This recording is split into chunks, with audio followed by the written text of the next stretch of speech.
वाहिगुरू जी का खालसा वाहिगुरू जी की फतेह। परम सन्मानयोग गुरु सवारे गुरमुख जन वीरों भैनों, ਅੱਜ ਦੀ ਗੁਰਮਤਿ ਕਲਾਸ ਵਿੱਚ ਆਪ ਸਾਰਿਆਂ ਨੂੰ ਜੀ ਆਇਆਂ। ਵਾਹਿਗੁਰੂ ਜੀ ਦੀ ਅਪਾਰ ਬਖਸ਼ਿਸ਼ ਨਾਲ ਸਤਿਗੁਰੂ ਜੀ ਦੀਆਂ ਸਿਫਤਾਂ ਕਰਨ ਦਾ ਸਮਾਂ ਪ੍ਰਾਪਤ ਹੁੰਦਾ ਹੈ। ਸਮਾਂ ਵੀ ਉਹੀ ਪ੍ਰਵਾਨ ਹੈ ਜੋ ਗੁਰੂ ਦੀ ਵਡਿਆਈ ਵਾਹਿਗੁਰੂ ਦੀ ਯਾਦ ਵਿੱਚ ਬੀਤ ਜਾਏ। ਦੁਨੀਆ ਦਾ ਜੀਵਨ ਦਾ ਬਤਾਜ ਸਮਾਂ ਝਮੇਲਿਆਂ ਅੰਦਰ ਸੰਸਾਰ ਦੇ ਦੌੜ ਭੱਜ ਅੰਦਰ ਬੀਤਦਾ ਹੈ। ਉਹ ਸਮਾਂ ਜੋ ਟਿਕ ਜਾਏ, ਮਨ ਜੁੜ ਜਾਏ ਗੁਰੂ ਦੇ ਚਰਨਾਂ ਵਿੱਚ, ਉਹ ਪ੍ਰਵਾਨ ਹੋ ਜਾਂਦਾ ਹੈ। ਸੋ ਦਰ ਵਾਲੇ ਸਿਰਲੇਖ ਦੇ ਸ਼ਬਦਾਂ ਦੀ ਵਿਚਾਰ ਅਸੀਂ ਕਰ ਰਹੇ ਹਾਂ। 4 ਪਹਿਲੇ ਸ਼ਬਦਾਂ ਦੀ ਵਿਚਾਰ ਹੋ ਚੁੱਕੀ ਹੈ। 5ਵੇਂ ਸ਼ਬਦ ਤੋਂ ਅੱਜ ਦੀ ਵਿਚਾਰ ਆਰੰਭ ਕਰਨੀ ਹੈ। ਕਾਹੇ ਰੇ ਮਨ ਚਿਤ ਮੈਂ ਉਦਮ, ਜਾਂ ਆਹਰ ਹਰ ਜੀਉ ਭਰਿਆ। ਇਹ ਸੇਵਾ ਵੀਰ ਪ੍ਰਭ ਕੀਰਤਨ ਸਿੰਘ ਜੀ ਸਾਹਿਬਜ਼ਾਦਾ ਅਜੀਤ ਸਿੰਘ ਨਗਰ ਤੋਂ ਨਿਭਾ ਰਹੇ ਹਨ। ਤਾਂ ਮੈਂ ਉਹਨਾਂ ਨੂੰ ਬੇਨਤੀ ਕਰ ਰਿਹਾ ਹਾਂ ਕਿ ਅੱਜ ਦੀ ਵਿਚਾਰ ਆਰੰਭ ਕਰਨ। ਸਾਧ ਪ੍ਰਭ ਕੀਰਤਨ ਸਿੰਘ ਜੀ। ਵਾਹਿਗੁਰੂ ਜੀ ਕਾ ਖਾਲਸਾ ਵਾਹਿਗੁਰੂ ਜੀ ਕੀ ਫਤਿਹ। ਵਾਹਿਗੁਰੂ ਜੀ ਇੱਕ ਓੰਕਾਰ ਸਤਨਾਮ ਕਰਤਾ ਪੁਰਖ ਨਿਰਭਉ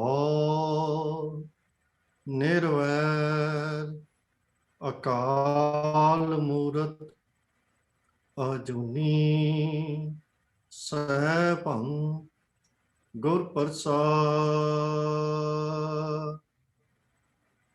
ਵਾਹਿਗੁਰੂ ਜੀ ਕਾ ਖਾਲਸਾ ਵਾਹਿਗੁਰੂ ਜੀ ਕੀ ਫਤਿਹ।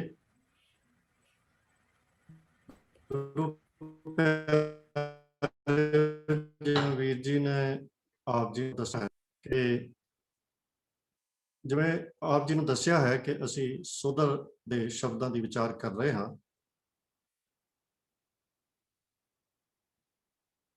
ਹੁਣ ਤੱਕ ਅਸੀਂ 4 ਸ਼ਬਦਾਂ ਦੀ ਵਿਚਾਰ ਕਰ ਚੁੱਕੇ ਹਾਂ। ਅੱਜ ਅਸੀਂ 5ਵੇਂ ਸ਼ਬਦ ਦੀ ਵਿਚਾਰ ਕਰਨੀ ਹੈ। ਆਓ ਸਭ ਤੋਂ ਪਹਿਲਾਂ ਇਸ ਸ਼ਬਦ ਦਾ ਇੱਕ ਵਾਰ ਪਾਠ ਕਰ ਲਈਏ ਜੀ। ਰਾਗ ਗੁਜਰੀ ਮਹਿਲਾ 5ਵਾਂ। ਕਾਹੇ ਰੇ ਮਨ ਚਿਤ ਮੈਂ ਉਦਮ, ਜਾਂ ਆਹਰ ਹਰ ਜੀਉ ਭਰਿਆ। ਸੈਲ ਪੱਥਰ ਮੈਂ ਜੰਤ ਉਪਾਏ, ਤਾਂ ਕਾ ਰਿਜ਼ਕ ਆਗੇ ਕਰ ਧਰਿਆ। ਮੇਰੇ ਮਾਧੋ ਜੀ ਸਤ ਸੰਗਤ ਮਿਲੇ, ਸੋ ਧਰਿਆ। ਗੁਰ ਪ੍ਰਸਾਦ ਪਰਮ ਪਦ ਪਾਇਆ, ਸੁਕੇ ਕਾਸ਼ਟ ਹਰਿਆ। ਰਹਾ ਜਨਨ ਪਿਤਾ ਲੋਕ ਸੁਤ ਬਨਤਾ, ਕੋਇ ਨ ਕਿਸ ਕੀ ਧਰਿਆ। ਸਿਰ ਸਿਰ ਰਿਜ਼ਕ ਸੰਭਾਹੇ ਠਾਕੁਰ, ਕਾਹੇ ਮਨ ਭਉ ਕਰਿਆ। ਊਡੇ ਊਡੇ ਆਵੈ ਸੈ ਕੋਸਾਂ, ਤਿਸ ਪਾਛੈ ਬਚਰੇ ਛਰਿਆ। ਤਿਨ ਕਵਣ ਖਲਾਵੈ ਕਵਣ ਚੁਗਾਵੈ, ਮਨ ਮਹਿ ਸਿਮਰਨ ਕਰਿਆ। ਸਭ ਨਿਧਾਨ 10 ਅਸ਼ਟ ਸਿਧਾਨ, ਠਾਕੁਰ ਕਰ ਤਲ ਧਰਿਆ। ਜਨ ਨਾਨਕ ਬਲ ਬਲ ਸਦ ਬਲ ਜਾਈਐ, ਤੇਰਾ ਅੰਤ ਨਾ ਪਾਰਾ ਵਰਿਆ। ਵਾਹਿਗੁਰੂ ਜੀ। ਹੁਣ ਤੱਕ ਆਪਾਂ ਜਿਨ੍ਹਾਂ 4 ਸ਼ਬਦਾਂ ਦੀ ਵਿਚਾਰ ਕੀਤੀ ਹੈ, ਉਹਨਾਂ ਸ਼ਬਦਾਂ ਦੇ ਵਿੱਚ ਸਤਿਗੁਰੂ ਜੀ ਨੇ ਸਾਨੂੰ ਅਕਾਲ ਪੁਰਖ ਨਾਲ ਜੁੜਨ ਦੀ ਪ੍ਰੇਰਨਾ ਕਰਕੇ, ਨਾਮ ਸਿਮਰਨ ਦੀ ਪ੍ਰੇਰਨਾ ਕਰਕੇ, ਫਿਰ ਸਤਿਗੁਰਾਂ ਨੇ ਸਾਨੂੰ ਗੁਰਮਤਿ ਦੇ ਰਸਤੇ ਉੱਤੇ ਚੱਲਣ ਲਈ ਸਤ ਸੰਗਤ ਵਿੱਚ ਜੁੜਨ ਦਾ ਰਾਹ ਦੱਸਿਆ। ਪਿਛਲੇ ਚੌਥੇ ਸ਼ਬਦ ਦੇ ਵਿੱਚ ਸਤਿਗੁਰੂ ਜੀ ਨੇ ਸਾਡੇ ਸਾਹਮਣੇ 2 ਕਿਸਮ ਦੀ ਗੱਲ ਕੀਤੀ ਸੀ। ਇੱਕ ਉਹਨਾਂ ਕਿਸਮ ਦੇ ਲੋਕਾਂ ਦੀ ਜਿਹੜੇ ਨਾਮ ਨਾਲੋਂ ਟੁੱਟੇ ਹੋਏ ਹਨ, ਨਾਮ ਤੋਂ ਵਿਹੂਣੇ ਹਨ, ਤੇ ਦੂਜੇ ਉਹ ਜਿਹੜੇ ਨਾਮ ਨਾਲ ਜੁੜੇ ਹੋਏ। ਦੋਹਾਂ ਦੀ ਗੱਲ ਕਰਦਿਆਂ ਹੋਇਆ ਸਤਿਗੁਰੂ ਜੀ ਨੇ ਸਾਨੂੰ ਜੋ ਦੱਸਿਆ ਸੀ ਕਿ ਗੁਰੂ ਦੀ ਸੰਗਤ, ਗੁਰਮੁਖਾਂ ਦੀ ਸੰਗਤ ਤੇ ਨਾਮ ਦਾ ਪ੍ਰਗਾਸ, ਹਿਰਦੇ ਵਿੱਚ ਨਾਮ ਦਾ ਪ੍ਰਗਟ ਹੋਣਾ, ਇਹਨਾਂ ਦੇ ਵਿੱਚ ਇੱਕ ਵੱਡੀ ਸਾਂਝ ਹੈ। ਤੋ ਸਤ ਸੰਗਤ ਦਾ ਬੜਾ ਵੱਡਾ ਦਰਜਾ ਸਤਿਗੁਰੂ ਜੀ ਨੇ ਦੱਸਿਆ ਕਿ ਸਤ ਸੰਗਤ ਦਾ ਦਰਜਾ ਗੁਰੂ ਦੀ ਸੰਗਤ ਦੇ ਤੁਲ ਹੈ। ਇਸ ਤੋਂ ਪਹਿਲਾਂ ਤੀਜੇ ਸ਼ਬਦ ਦੇ ਵਿੱਚ ਵੀ ਸਤਿਗੁਰੂ ਜੀ ਨੇ ਉਪਦੇਸ਼ ਦਿੱਤਾ ਸੀ ਕਿ ਸੋ ਕਿਉ ਵਿਸਰੈ ਮੇਰੀ ਮਾਏ, ਸਾਚਾ ਸਾਹਿਬ ਸਾਚਾ ਨਾਏ। ਤੇ ਹੁਣ ਚੌਥਾ ਸ਼ਬਦ ਜਿਹੜਾ ਆਪਾਂ ਕਰਕੇ ਹਟੇ ਹਾਂ, ਉਹਦੇ ਵਿੱਚ ਵੀ ਸਤਿਗੁਰੂ ਜੀ ਨੇ ਇਹੀ ਕਿਹਾ ਕਿ ਨਾਮ ਨਾ ਵਿਸਰੇ, ਨਾਮ ਹਿਰਦੇ ਵਿੱਚ ਟਿਕ ਜਾਏ, ਨਾਮ ਦਾ ਹਿਰਦੇ ਵਿੱਚ ਪ੍ਰਗਾਸ ਹੋ ਜਾਏ। ਇਹ ਸਭ ਕੁਝ ਕਰਨ ਦਾ ਰਾਹ ਸਤਿਗੁਰੂ ਜੀ ਨੇ ਸਤ ਸੰਗਤ ਦਾ ਦੱਸਿਆ ਸੀ। ਟੀਚਾ ਸ਼ੁਰੂ ਤੋਂ ਉਹੀ ਚੱਲਿਆ ਆ ਰਿਹਾ ਹੈ ਕਿ ਸਾਡੇ ਹਿਰਦੇ ਵਿੱਚ ਨਾਮ ਦਾ ਨਿਵਾਸ ਹੋ ਜਾਏ, ਪ੍ਰਭੂ ਦਾ ਨਿਵਾਸ ਹੋ ਜਾਏ। ਉਹ ਪ੍ਰਭੂ ਜੋ ਸਾਡੇ ਹਿਰਦੇ ਵਿੱਚ ਬੈਠਾ ਹੈ, ਸਾਡੀ ਉਹਦੇ ਨਾਲ ਸਾਂਝ ਬਣ ਜਾਏ, ਸਾਨੂੰ ਉਹਦੀ ਹਜ਼ੂਰੀ ਹਮੇਸ਼ਾ ਮਿਲੇ ਤੇ ਉਹਦੇ ਹਜ਼ੂਰੀ ਦਾ ਅਸੀਂ ਜੀਵਨ ਜੀਏ। ਇਹੀ ਨਾਮ ਦਾ ਜੀਵਨ ਹੈ। ਤੇ ਸਾਧਨ ਜਿਹੜਾ ਸਤਿਗੁਰੂ ਜੀ ਨੇ ਦੱਸਿਆ ਸੀ ਪਿਛਲੇ ਸ਼ਬਦ ਦੇ ਵਿੱਚ, ਉਹ ਸਤ ਸੰਗਤ ਦਾ ਦੱਸਿਆ ਸੀ ਕਿ ਇਹੀ ਉੱਤਮ ਰਸਤਾ ਹੈ। ਮੇਰੇ ਮੀਤ ਗੁਰਦੇਵ ਮੋਕੋ ਰਾਮ ਨਾਮ ਪ੍ਰਗਾਸ, ਗੁਰਮਤਿ ਨਾਮ ਮੇਰਾ ਪ੍ਰਾਨ ਸਿਖਾਈ, ਹਰ ਕੀਰਤ ਹਮਰੀ ਰਹਿ ਰਾਸ। ਤੋ ਟੀਚਾ ਹਿਰਦੇ ਦੇ ਵਿੱਚ ਨਾਮ ਦੇ ਪ੍ਰਗਾਸ ਦਾ ਹੀ ਹੈ। ਉਹ ਨਾਮ ਜਿਹੜਾ ਮੇਰੇ ਪ੍ਰਾਣ ਸਿਖਾਈ ਹੈ, ਔਰ ਉਹ ਹਰੀ ਦੀ ਕੀਰਤ, ਹਰੀ ਦੀ ਸਿਫਤ ਸਲਾਹ, ਨਾਮ ਸਿਮਰਨ, ਜੋ ਮੇਰੇ ਜੀਵਨ ਦੇ ਰਸਤੇ ਦੀ ਸਾਰੀ ਰਾਸ ਪੂੰਜੀ ਹੈ, ਜਿਹਦੇ ਸਹਾਰੇ ਇਹ ਸਫ਼ਰ ਕੱਟਿਆ ਜਾ ਸਕਦਾ ਹੈ। ਤੋ ਹੁਣ ਜਿਹੜਾ ਅਗਲਾ ਸ਼ਬਦ ਹੈ, ਉਹਦੇ ਵਿੱਚ ਸਤਿਗੁਰੂ ਜੀ ਨੇ ਸਾਨੂੰ ਹੁਣ ਜੋ ਪ੍ਰੇਰਨਾ ਦੇ ਰਹੇ ਹਨ, ਉਹ ਆਪਾਂ ਸਮਝਣ ਦੀ ਕੋਸ਼ਿਸ਼ ਕਰਨੀ ਹੈ ਕਿ ਸਤਿਗੁਰੂ ਜੀ ਕਹਿੰਦੇ ਹਨ ਕਿ ਮੇਰੇ ਮਾਧਵ ਜੀ ਸਤ ਸੰਗਤ ਮਿਲੇ ਸੋ ਤਰਿਆ। ਇਹ ਮੇਰੇ ਪ੍ਰਭੂ ਜੀ, ਉਹੀ ਵਿਅਕਤੀ, ਉਹੀ ਜਗਿਆਸੂ ਤਰਦਾ ਹੈ ਭਾਵ ਇਸ ਜਗਤ ਤੋਂ, ਜਿਹਨੂੰ ਭਵ ਸਾਗਰ ਦਾ ਨਾਮ ਦਿੱਤਾ ਗਿਆ ਹੈ, ਕਿਉਂਕਿ ਜਗਤ ਨੂੰ ਸਾਗਰ ਦੀ ਸੰਗਿਆ ਦਿੱਤੀ ਗਈ ਹੈ। ਭਵ ਸਾਗਰ, ਭੈ ਸਾਗਰ, ਦੁੱਤਰ ਕਿਹਾ ਗਿਆ ਹੈ। ਤੋ ਸਤਿਗੁਰੂ ਜੀ ਕਹਿੰਦੇ ਹਨ ਕਿ ਸਤ ਆ ਕੇ ਮਿਲਦਾ ਹੈ, ਭਾਵ ਸਤ ਸੰਗਤ ਦੇ ਵਿੱਚ ਬੈਠਦਾ ਹੈ। ਸਤ ਸੰਗਤ ਦੇ ਵਿੱਚ ਸਤ ਸੰਗਤ ਗੁਰੂ ਦੀ ਸਿੱਖਿਆ ਗ੍ਰਹਿਣ ਕਰਦਾ ਹੈ, ਹਿਰਦੇ ਵਿੱਚ ਵਸਾਉਂਦਾ ਹੈ। ਉਹੀ ਇਸ ਜੋ ਭਾਵ ਸਾਗਰ ਹੈ ਉਸ ਤੋਂ ਤਰਦਾ ਹੈ। ਗੁਰ ਪ੍ਰਸਾਦ ਪਰਮ ਪਦ ਪਾਇਆ, ਸੁਕੇ ਕਾਸ਼ਟ ਹਰਿਆ। ਪਰਮ ਪਦ ਦਾ ਅਰਥ ਹੈ, ਪਰਮ ਦਾ ਅਰਥ ਹੁੰਦਾ ਹੈ ਸਭ ਤੋਂ ਉੱਚਾ। ਤੋ ਗੁਰੂ ਦੀ ਕਿਰਪਾ ਦੇ ਨਾਲ ਜਿਸ ਮਨੁੱਖ ਨੂੰ ਇਹ ਅਵਸਥਾ ਮਿਲਦੀ ਹੈ, ਭਾਵ ਜਿਹੜਾ ਸਤ ਸੰਗਤ ਦੇ ਵਿੱਚ ਮਿਲਦਾ ਹੈ, ਸਤ ਸੰਗਤ ਦੀ ਸਿੱਖਿਆ ਗ੍ਰਹਿਣ ਕਰਦਾ ਹੈ, ਉਹ ਤਰ ਜਾਂਦਾ ਹੈ ਤੇ ਉਸ ਦੇ ਉਹ ਉੱਚੀ ਅਵਸਥਾ ਪ੍ਰਾਪਤ ਕਰਕੇ ਉਹਨੂੰ ਬਹੁਤ ਉੱਚੀ ਆਤਮਿਕ ਅਵਸਥਾ ਮਿਲਦੀ ਹੈ। ਉਹਦੀ ਸਤਿਗੁਰੂ ਜੀ ਨੇ ਸੰਗਿਆ ਦਿੱਤੀ ਹੈ ਸੁੱਕੇ ਕਾਸ਼ਟ ਹਰਿਆ, ਭਾਵ ਸੁੱਕੀ ਲੱਕੜ, ਸੁੱਕਾ ਕਾਠ ਜਿਹੜਾ ਹੁੰਦਾ ਹੈ, ਇਉਂ ਸਮਝੋ ਕਿ ਉਹਦੇ ਵਿੱਚ ਇੱਕ ਵਾਰ ਫੇਰ ਹਰਿਆਵਲ ਆ ਗਈ ਹੈ, ਉਹ ਫੁੱਟ ਪਿਆ ਹੈ ਕਰੂੰਬਲਾਂ ਦੇ ਨਾਲ, ਉਹਦੇ ਵਿੱਚ ਰਸ ਭਰ ਗਿਆ ਹੈ, ਜਿਹੜਾ ਸੁੱਕਾ ਸੀ ਉਹ ਫੇਰ ਹਰਾ ਹੋ ਗਿਆ ਹੈ। ਹੁਣ ਇੱਥੇ ਤਰਿਆ ਸ਼ਬਦ ਜੋ ਹੈ, ਇਹ ਤਰਿਆ ਦਾ ਭਾਵ ਤੇ ਇਹੀ ਹੈ ਕਿ ਪਾਰ ਹੋਣਾ, ਪਰ ਪਾਰ ਕਿਸ ਤੋਂ ਹੋਣਾ ਹੈ? ਇਹਨੂੰ ਅਸੀਂ ਆਮ ਤੌਰ ਦੇ ਉੱਤੇ ਤਰਿਆ ਨੂੰ ਮੁਕਤ ਹੋ ਗਿਆ ਦੇ ਅਰਥਾਂ ਦੇ ਵਿੱਚ, ਜਾਂ ਪਾਰ ਉਤਾਰਾ, ਜਿਵੇਂ ਗੱਲ ਕੀਤੀ ਹੈ ਕਿ ਜਗਤ ਨੂੰ ਸਾਗਰ ਮੰਨਿਆ ਹੈ ਤੇ ਸਾਗਰ ਤੋਂ ਪਾਰ ਉਤਾਰਾ ਹੋਣ ਦੀ ਗੱਲ ਹੋ। ਇਹ ਸ਼ਬਦ ਉੱਥੋਂ ਬਣਿਆ ਹੈ ਕਿ ਉਹ ਮਨੁੱਖ ਤਰ ਗਿਆ, ਤਰਿਆ ਤੋਂ ਭਾਵ ਤਰ ਗਿਆ, ਮੁਕਤ ਹੋ ਗਿਆ, ਉਹਦਾ ਪਾਰ ਉਤਾਰਾ ਹੋ। ਤੋ ਇਹ ਕਿਸੇ ਨਦੀ ਦਾ, ਤਲਾਬ ਦਾ ਜਾਂ ਸਾਗਰ ਦਾ ਤਰਨਾ ਜਿਹੜਾ ਹੈ, ਉਹਦਾ ਇਸ਼ਾਰਾ ਜਿਵੇਂ ਕਰਕੇ ਸਾਨੂੰ ਸਮਝਾ ਰਹੇ ਹਨ ਕਿ ਇਹ ਦੁਨੀਆ ਜਿਹਨੂੰ ਔਖਾ ਦੁੱਤਰ ਸਾਗਰ ਕਿਹਾ ਗਿਆ ਹੈ, ਭੈ ਸਾਗਰ ਕਿਹਾ ਗਿਆ ਹੈ, ਉਸ ਭੈ ਸਾਗਰ ਤੋਂ ਪਾਰ ਹੋਣ ਦੀ ਗੱਲ ਇੱਥੇ ਸਤਿਗੁਰੂ ਕਹੀ। ਦੁੱਤਰ ਸਾਗਰ ਦਾ ਮਤਲਬ ਹੈ ਕਿ ਬੜਾ ਔਖਾ ਤਰਿਆ ਜਾਣ ਵਾਲਾ ਸਾਗਰ। ਦੁੱਤਰ ਭਾਵ ਜਿਹਨੂੰ ਤਰਨਾ ਬੜਾ ਔਖਾ ਹੋਵੇ। ਇਹ ਸੰਸਾਰ ਦੁੱਤਰ ਕਿਉਂ ਹੈ? ਇਹਨੂੰ ਤਰਨਾ ਔਖਾ ਕਿਉਂ ਹੈ? ਉਹ ਸਤਿਗੁਰੂ ਜੀ ਸਪਸ਼ਟ ਕਰਦੇ ਹਨ ਕਿ ਮਾਇਆ ਮੋਹ ਦੁੱਖ ਸਾਗਰ ਹੈ, ਦੁੱਖ ਦੁੱਤਰ ਤਰਿਆ ਨਾ ਜਾਏ।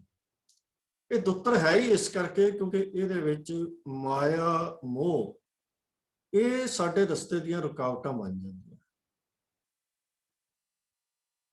ਦੁੱਤਰ ਹੈ ਹੀ ਇਸ ਕਰਕੇ ਹੈ ਕਿਉਂਕਿ ਇਹਨਾਂ ਦੋ ਚੀਜ਼ਾਂ ਦੇ ਮਾਇਆ ਦੇ ਨਾਲ ਸਾਡੀ ਪ੍ਰੀਤ ਬਣ ਜਾਂਦੀ ਹੈ, ਅਸੀਂ ਮੋਹ ਵਿੱਚ ਫਸ ਜਾਂਦੇ ਹਾਂ। ਸਮਝੋ ਜਗ ਨੂੰ ਇਹਦੇ ਤੋਂ ਪੈਦਾ ਹੋਣ ਵਾਲੇ ਜਿਹੜੇ ਦੁੱਖ ਹਨ ਉਹੀ ਇਸ ਜਗਤ ਨੂੰ ਦੁੱਤਰ ਬਣਾ ਦਿੰਦੇ ਹਨ, ਜਿਹਨੂੰ ਤਰਨਾ ਬੜਾ ਔਖਾ ਹੋ। ਕਿਉਂਕਿ ਮਾਇਆ ਤੇ ਮੋਹ ਹੈ ਜੋ ਸਾਡੇ ਮਨ ਦੇ ਵਿੱਚ ਚਿੰਤਾ, ਤੌਖਲੇ, ਫਿਕਰ ਇਹ ਸਾਰੇ ਪੈਦਾ ਕਰਦਾ ਹੈ। ਮੇਰੇ ਕੋਲ ਇਹ ਚੀਜ਼ ਹੋਵੇ, ਇਹ ਮੈਂ ਹੋਰ ਪ੍ਰਾਪਤ ਕਰ ਲਵਾਂ। ਪਰਿਵਾਰ ਦੀ ਗੱਲ ਹੈ ਤਾਂ ਸਾਨੂੰ ਉਹਦੀ ਚਿੰਤਾ ਹੈ, ਆਪਣੇ ਫਿਊਚਰ ਦੀ ਗੱਲ ਹੈ ਤਾਂ ਸਾਨੂੰ ਚਿੰਤਾ ਹੈ, ਤੌਖਲਾ ਹੈ ਕਿ ਕੱਲ ਮੇਰਾ ਕੀ ਬਣੇਗਾ। ਤਾਂ ਜਦੋਂ ਅਸੀਂ ਮਾਇਆ ਤੇ ਮੋਹ ਦੇ ਵਿੱਚ ਫਸ ਜਾਂਦੇ ਹਾਂ ਤੇ ਅਸੀਂ ਚਿੰਤਾ, ਤੌਖਲੇ, ਫਿਕਰ ਇਹਨਾਂ ਚੀਜ਼ਾਂ ਦੇ ਵਿੱਚ ਘਿਰ ਜਾਂਦੇ ਹਨ ਤੇ ਇਹੀ ਚੀਜ਼ ਐਸੀ ਹੈ ਜਿਹੜੀ ਸਾਡੇ ਸਫ਼ਰ ਨੂੰ ਔਖਾ ਬਣਾਉਂਦੀ ਹੈ, ਇਹਨੂੰ ਦੁੱਤਰ ਬਣਾਉਂਦੀ ਹੈ ਕਿ ਸਾਨੂੰ ਤਰਨਾ ਔਖਾ ਹੋ ਜਾਂਦਾ। ਤਾਂ ਸਤਿਗੁਰੂ ਜੀ ਕਹਿੰਦੇ ਹਨ ਕਿ ਇਸ ਤੋਂ ਮੁਕਤੀ ਦਾ ਸਾਧਨ ਤੇ ਸਤ ਸੰਗਤ ਹੈ। ਸਤ ਸੰਗਤ ਮਿਲੇ ਸੋ ਤਰੇ। ਤਾਂ ਸਤ ਸੰਗਤ ਦੀ ਮਹਾਨਤਾ ਦ੍ਰਿੜ ਕਰਾ ਰਹੇ ਹਨ। ਫਿਰ ਸਤਿਗੁਰੂ ਜੀ ਪਰਮ ਪਦ ਦੀ ਵੀ ਗੱਲ ਕਰ ਰਹੇ ਹਨ। ਤਾਂ ਸਤਿਗੁਰੂ ਜੀ ਨੇ ਜਦੋਂ ਪਹਿਲੀ ਪੰਕਤੀ ਦੇ ਵਿੱਚ ਕਿਹਾ ਮੇਰੇ ਮਾਧੋ ਜੀ ਸਤ ਸੰਗਤ ਮਿਲੇ ਸੋ ਤਰਿਆ, ਤਾਂ ਫਿਰ ਤਰਨਾ ਅਗਰ ਔਖਾ ਇਸ ਕਰਕੇ ਹੈ ਕਿਉਂਕਿ ਸਾਡੇ ਅੰਦਰ ਚਿੰਤਾ, ਤੌਖਲੇ, ਫਿਕਰ ਹਨ। ਤਾਂ ਫਿਰ ਤਰਿਆ ਉਹ ਹੈ ਜਿਹਦੇ ਅੰਦਰੋਂ ਚਿੰਤਾ, ਤੌਖਲੇ, ਫਿਕਰ ਇਹ ਸਾਰੀਆਂ ਚੀਜ਼ਾਂ ਖਤਮ ਹੋ ਗਈਆਂ। ਤਾਂ ਸਤਿਗੁਰੂ ਜੀ ਕਹਿ ਰਹੇ ਹਨ ਕਿ ਮੇਰੇ ਮਾਧੋ ਜੀ ਸਤ ਸੰਗਤ ਮਿਲੇ ਸੋ ਤਰਿਆ। ਜਿਹੜਾ ਸਤ ਸੰਗਤ ਦੇ ਵਿੱਚ ਆ ਗਿਆ, ਇਹਦੀ ਸਿੱਖਿਆ ਗ੍ਰਹਿਣ ਕਰ ਲਈ, ਉਹਦੇ ਅੰਦਰੋਂ ਸਾਰੇ ਫਿਕਰ, ਚਿੰਤਾਵਾਂ ਆਦਿਕ ਭੈ ਮਿਟ ਗਏ ਤੇ ਫਿਰ ਉਹਨੂੰ ਤਰਨਾ ਬੜਾ ਸੌਖਾ ਹੋ ਗਿਆ। ਫਿਰ ਉਹ ਤਰ ਜਾਂਦਾ ਹੈ ਤੇ ਫਿਰ ਉਹਦੀ ਅਵਸਥਾ ਸਤਿਗੁਰੂ ਜੀ ਕੀ ਕਹਿ ਰਹੇ ਹਨ? ਸੁੱਕੇ ਕਾਸ਼ਟ ਹਰੇ। ਹੁਣ ਉਹ ਹਿਰਦੇ ਫਿਰ ਜਿਹੜੇ ਮਾਇਆ ਮੋਹ ਦੇ ਵਿੱਚ ਪੈ ਕੇ ਜਿਨ੍ਹਾਂ ਦੇ ਅੰਦਰੋਂ ਪ੍ਰਭੂ ਪ੍ਰੇਮ ਦਾ ਰਸ ਆਨੰਦ ਮਿਟ ਚੁੱਕਾ ਹੁੰਦਾ ਹੈ, ਪੰਜ ਵਿਕਾਰ ਘਰ ਕਰ ਚੁੱਕੇ ਹੁੰਦੇ ਹਨ ਤੇ ਇੰਨੀ ਉਹਨਾਂ ਦੀ ਤਪਸ਼ ਦੇ ਨਾਲ ਅਸੀਂ ਸੁੱਕ ਚੁੱਕੇ ਹੁੰਦੇ ਹਾਂ, ਉਹ ਵੀ ਮਾਨੋ ਹਰੇ ਹੋ ਜਾਂਦੇ ਹਨ। ਹੁਣ ਅਸੀਂ ਆਮ ਜ਼ਿੰਦਗੀ ਦੇ ਵਿੱਚ ਜਾਣਦੇ ਹਾਂ ਕਿ ਲੱਕੜ ਇੱਕ ਵਾਰੀ ਸੁੱਕ ਜਾਵੇ ਤੇ ਫਿਰ ਉਹ ਮੁੜ ਕੇ ਹਰੀ ਨਹੀਂ ਹੁੰਦੀ। ਜਿਹਦੇ ਅੰਦਰ ਜੀਵਨ ਦੀ ਰੌਕ ਖਤਮ ਹੋ ਜਾਏ ਉਹ ਮੁੜ ਕੇ ਜਿਉਂਦਾ ਨਹੀਂ ਹੁੰਦਾ। ਫਿਰ ਉਹਦੇ ਅੰਦਰ ਉਹ ਲੱਕੜ ਦੇ ਅੰਦਰ ਰਸ ਨਹੀਂ ਪੈਦਾ ਹੁੰਦਾ, ਉਹਦੇ ਅੰਦਰ ਕਰੂੰਬਲਾਂ ਨਹੀਂ ਫੁੱਟਦੀਆਂ। ਪਰ ਸਤਿਗੁਰੂ ਕਹਿੰਦੇ ਹਨ ਕਿ ਗੁਰੂ ਦੀ ਕਿਰਪਾ ਹੋਣ ਦੇ ਨਾਲ ਜਦੋਂ ਆਤਮਿਕ ਅਵਸਥਾ ਉੱਚੀ ਹੋ ਜਾਂਦੀ ਹੈ ਤਾਂ ਉਹ ਸਾਡੇ ਜੀਵਨ ਦੇ ਵਿੱਚ ਐਡੀ ਵੱਡੀ ਤਬਦੀਲੀ ਲਿਆਉਂਦਾ ਹੈ ਕਿ ਤੁਸੀਂ ਇਹ ਸਮਝ ਲਓ ਵੀ ਜਿਵੇਂ ਸੁੱਕਾ ਕਾਠ ਜਿਹੜਾ ਹੈ ਉਹ ਹਰਿਆ ਹੋ। ਉਹ ਐਡੀ ਵੱਡੀ ਤਬਦੀਲੀ ਹੈ ਕਿ ਜਿਹਦੇ ਬਾਰੇ ਅਸੀਂ ਸੋਚਦੇ ਹਾਂ ਕਿ ਇਸ ਮਨੁੱਖ ਦੇ ਵਿੱਚ ਜਾਂ ਮੇਰਾ ਹਿਰਦਾ ਜਿਹੜਾ ਹੈ ਹੁਣ ਇੰਨਾ ਸੁੱਕ ਚੁੱਕਾ ਹੈ, ਔਗੁਣਾਂ ਦੇ ਵਿੱਚ, ਵਿਕਾਰਾਂ ਦੇ ਵਿੱਚ ਮਗਨ ਹੋ ਚੁੱਕਾ ਹੈ, ਹੁਣ ਇਸ ਦਾ ਕੁਝ ਨਹੀਂ ਬਣ ਸਕਦਾ। ਤਾਂ ਸਤਿਗੁਰੂ ਕਹਿੰਦੇ ਹਨ ਕਿ ਗੁਰੂ ਦੀ ਕਿਰਪਾ ਦੀ ਨਜ਼ਰ ਜਦੋਂ ਹੋ ਜਾਂਦੀ ਹੈ ਤਾਂ ਅਵਸਥਾ ਉੱਚੀ ਹੋ ਜਾਂਦੀ ਹੈ, ਫਿਰ ਉਹ ਸੁੱਕਾ ਕਾਠ ਵੀ ਹਰਾ ਹੋ ਜਾਂਦਾ ਤੇ ਜੀਵਨ ਫਿਰ ਠਾਠਾ ਮਾਰਨ ਲੱਗਦਾ ਹੈ। ਫਿਰ ਕਰੂੰਬਲਾਂ ਫੁੱਟਣੀਆਂ ਸ਼ੁਰੂ ਹੋ ਜਾਂਦੀਆਂ ਹਨ, ਫਿਰ ਹਰਿਆਵਲੀ ਆਉਣੀ ਸ਼ੁਰੂ ਹੋ ਜਾਂਦੀ ਹੈ। ਫਿਰ ਉਹ ਕਾਠ ਵੀ ਜਿਹੜਾ ਹੈ ਉਹ ਜੀਵਨ ਦੀ ਰੌ ਦੇ ਨਾਲ, ਆਨੰਦ ਦੇ ਨਾਲ ਹਵਾ ਦੇ ਵਿੱਚ ਝੂਮਦਾ ਹੈ। ਤਾਂ ਸਤਿਗੁਰੂ ਕਹਿੰਦੇ ਹਨ ਕਿ ਜਦੋਂ ਮਨ ਦੇ ਵਿੱਚੋਂ ਚਿੰਤਾ, ਤੌਖਲੇ ਖਤਮ ਹੋ ਗਏ, ਇਹ ਸਾਡੇ ਤਰਨ ਦਾ ਰਸਤਾ ਬਣ ਗਿਆ। ਅਜਿਹੀ ਅਵਸਥਾ ਦੇ ਵਿੱਚ ਪਹੁੰਚਿਆ ਜਿਹਨੂੰ ਅਸੀਂ ਸਹਿਜ ਅਵਸਥਾ ਵੀ ਕਹਿ ਸਕਦੇ ਹਾਂ। ਸਤਿਗੁਰੂ ਜੀ ਕਹਿੰਦੇ ਹਨ ਕਿ ਗੁਰੂ ਦੀ ਕਿਰਪਾ ਨਾਲ ਅਜਿਹੀ ਅਵਸਥਾ ਆ ਜਾਂਦੀ ਹੈ ਜਿਹਨੂੰ ਪਰਮ ਪਦ ਸਤਿਗੁਰੂ ਜੀ ਨੇ ਕਿਹਾ ਹੈ ਕਿ ਉਦੋਂ ਜਦੋਂ ਉਸ ਅਵਸਥਾ ਦੇ ਵਿੱਚ ਪਹੁੰਚ ਕੇ ਇਉਂ ਸਮਝੋ ਵੀ ਬਿਲਕੁਲ ਸੁੱਕੇ ਹੋਏ ਜੀਵਨ, ਜਿਨ੍ਹਾਂ ਦੇ ਵਿੱਚ ਕੋਈ ਆਸ ਹੀ ਨਾ ਹੋਵੇ ਕਿ ਹਰਿਆਵਲ ਹੋ ਸਕਦੀ ਹੈ, ਉਹ ਵੀ ਸੁੱਕੇ ਕਾਠ ਜਿਹੜੇ ਹਨ ਉਹ ਹਰੇ ਹੋ ਜਾਂਦੇ ਹਨ। ਹੁਣ ਸਤਿਗੁਰੂ ਅੱਗੇ ਕਹਿੰਦੇ ਹਨ ਕਿ ਕਾਹੇ ਰੇ ਮਨ ਚਿਤਵੈ ਉਦਮ, ਜਾਂ ਆਹਰ ਹਰ ਜੀਉ ਭਰਿਆ। ਕਾਹੇ ਰੇ ਮਨ ਚਿਤਵੈ ਉਦਮ, ਉਦਮ ਤਾਂ ਕਰਨ ਦਾ ਸਾਨੂੰ ਹੁਕਮ ਹੈ, ਪਰ ਇੱਥੇ ਸਤਿਗੁਰੂ ਜੀ ਕਹਿ ਰਹੇ ਹਨ ਕਿ ਕਿਉਂ ਹੈ ਮੇਰੇ ਮਨ ਤੂੰ ਉਦਮ ਬਾਰੇ ਹੀ ਹਰ ਵੇਲੇ ਚਿਤਵਦਾ ਹੈ, ਸੋਚਦਾ ਹੈ, ਚਿੰਤਾ ਕਰਦਾ ਹੈ?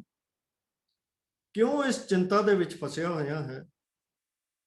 ਜਾਂ ਆਹਰ ਹਰ ਜੀਉ ਭਰਿਆ, ਇਹ ਜਿਹੜਾ ਆਹਰ ਹੈ ਤੇਰੀ ਚਿੰਤਾ ਕਰਨ ਦਾ, ਤੇਰਾ ਫਿਊਚਰ ਕੈਸਾ ਹੈ, ਤੈਨੂੰ ਰਿਜ਼ਕ ਮਿਲਣਾ ਹੈ ਨਹੀਂ ਮਿਲਣਾ, ਤੇਰਾ ਜੀਵਨ ਕੈਸਾ ਗੁਜ਼ਰਨਾ ਹੈ, ਇਹ ਜੋ ਆਹਰ ਹੈ ਇਹ ਤਾਂ ਹਰ ਜੀਉ ਭਰਿਆ, ਇਹ ਤੇ ਉਸ ਅਕਾਲ ਪੁਰਖ ਨੇ ਆਪਣੇ ਸਿਰ ਤੇ ਲਿਆ ਹੋਇਆ, ਇਹ ਉਹਦੀ ਚਿੰਤਾ ਹੈ।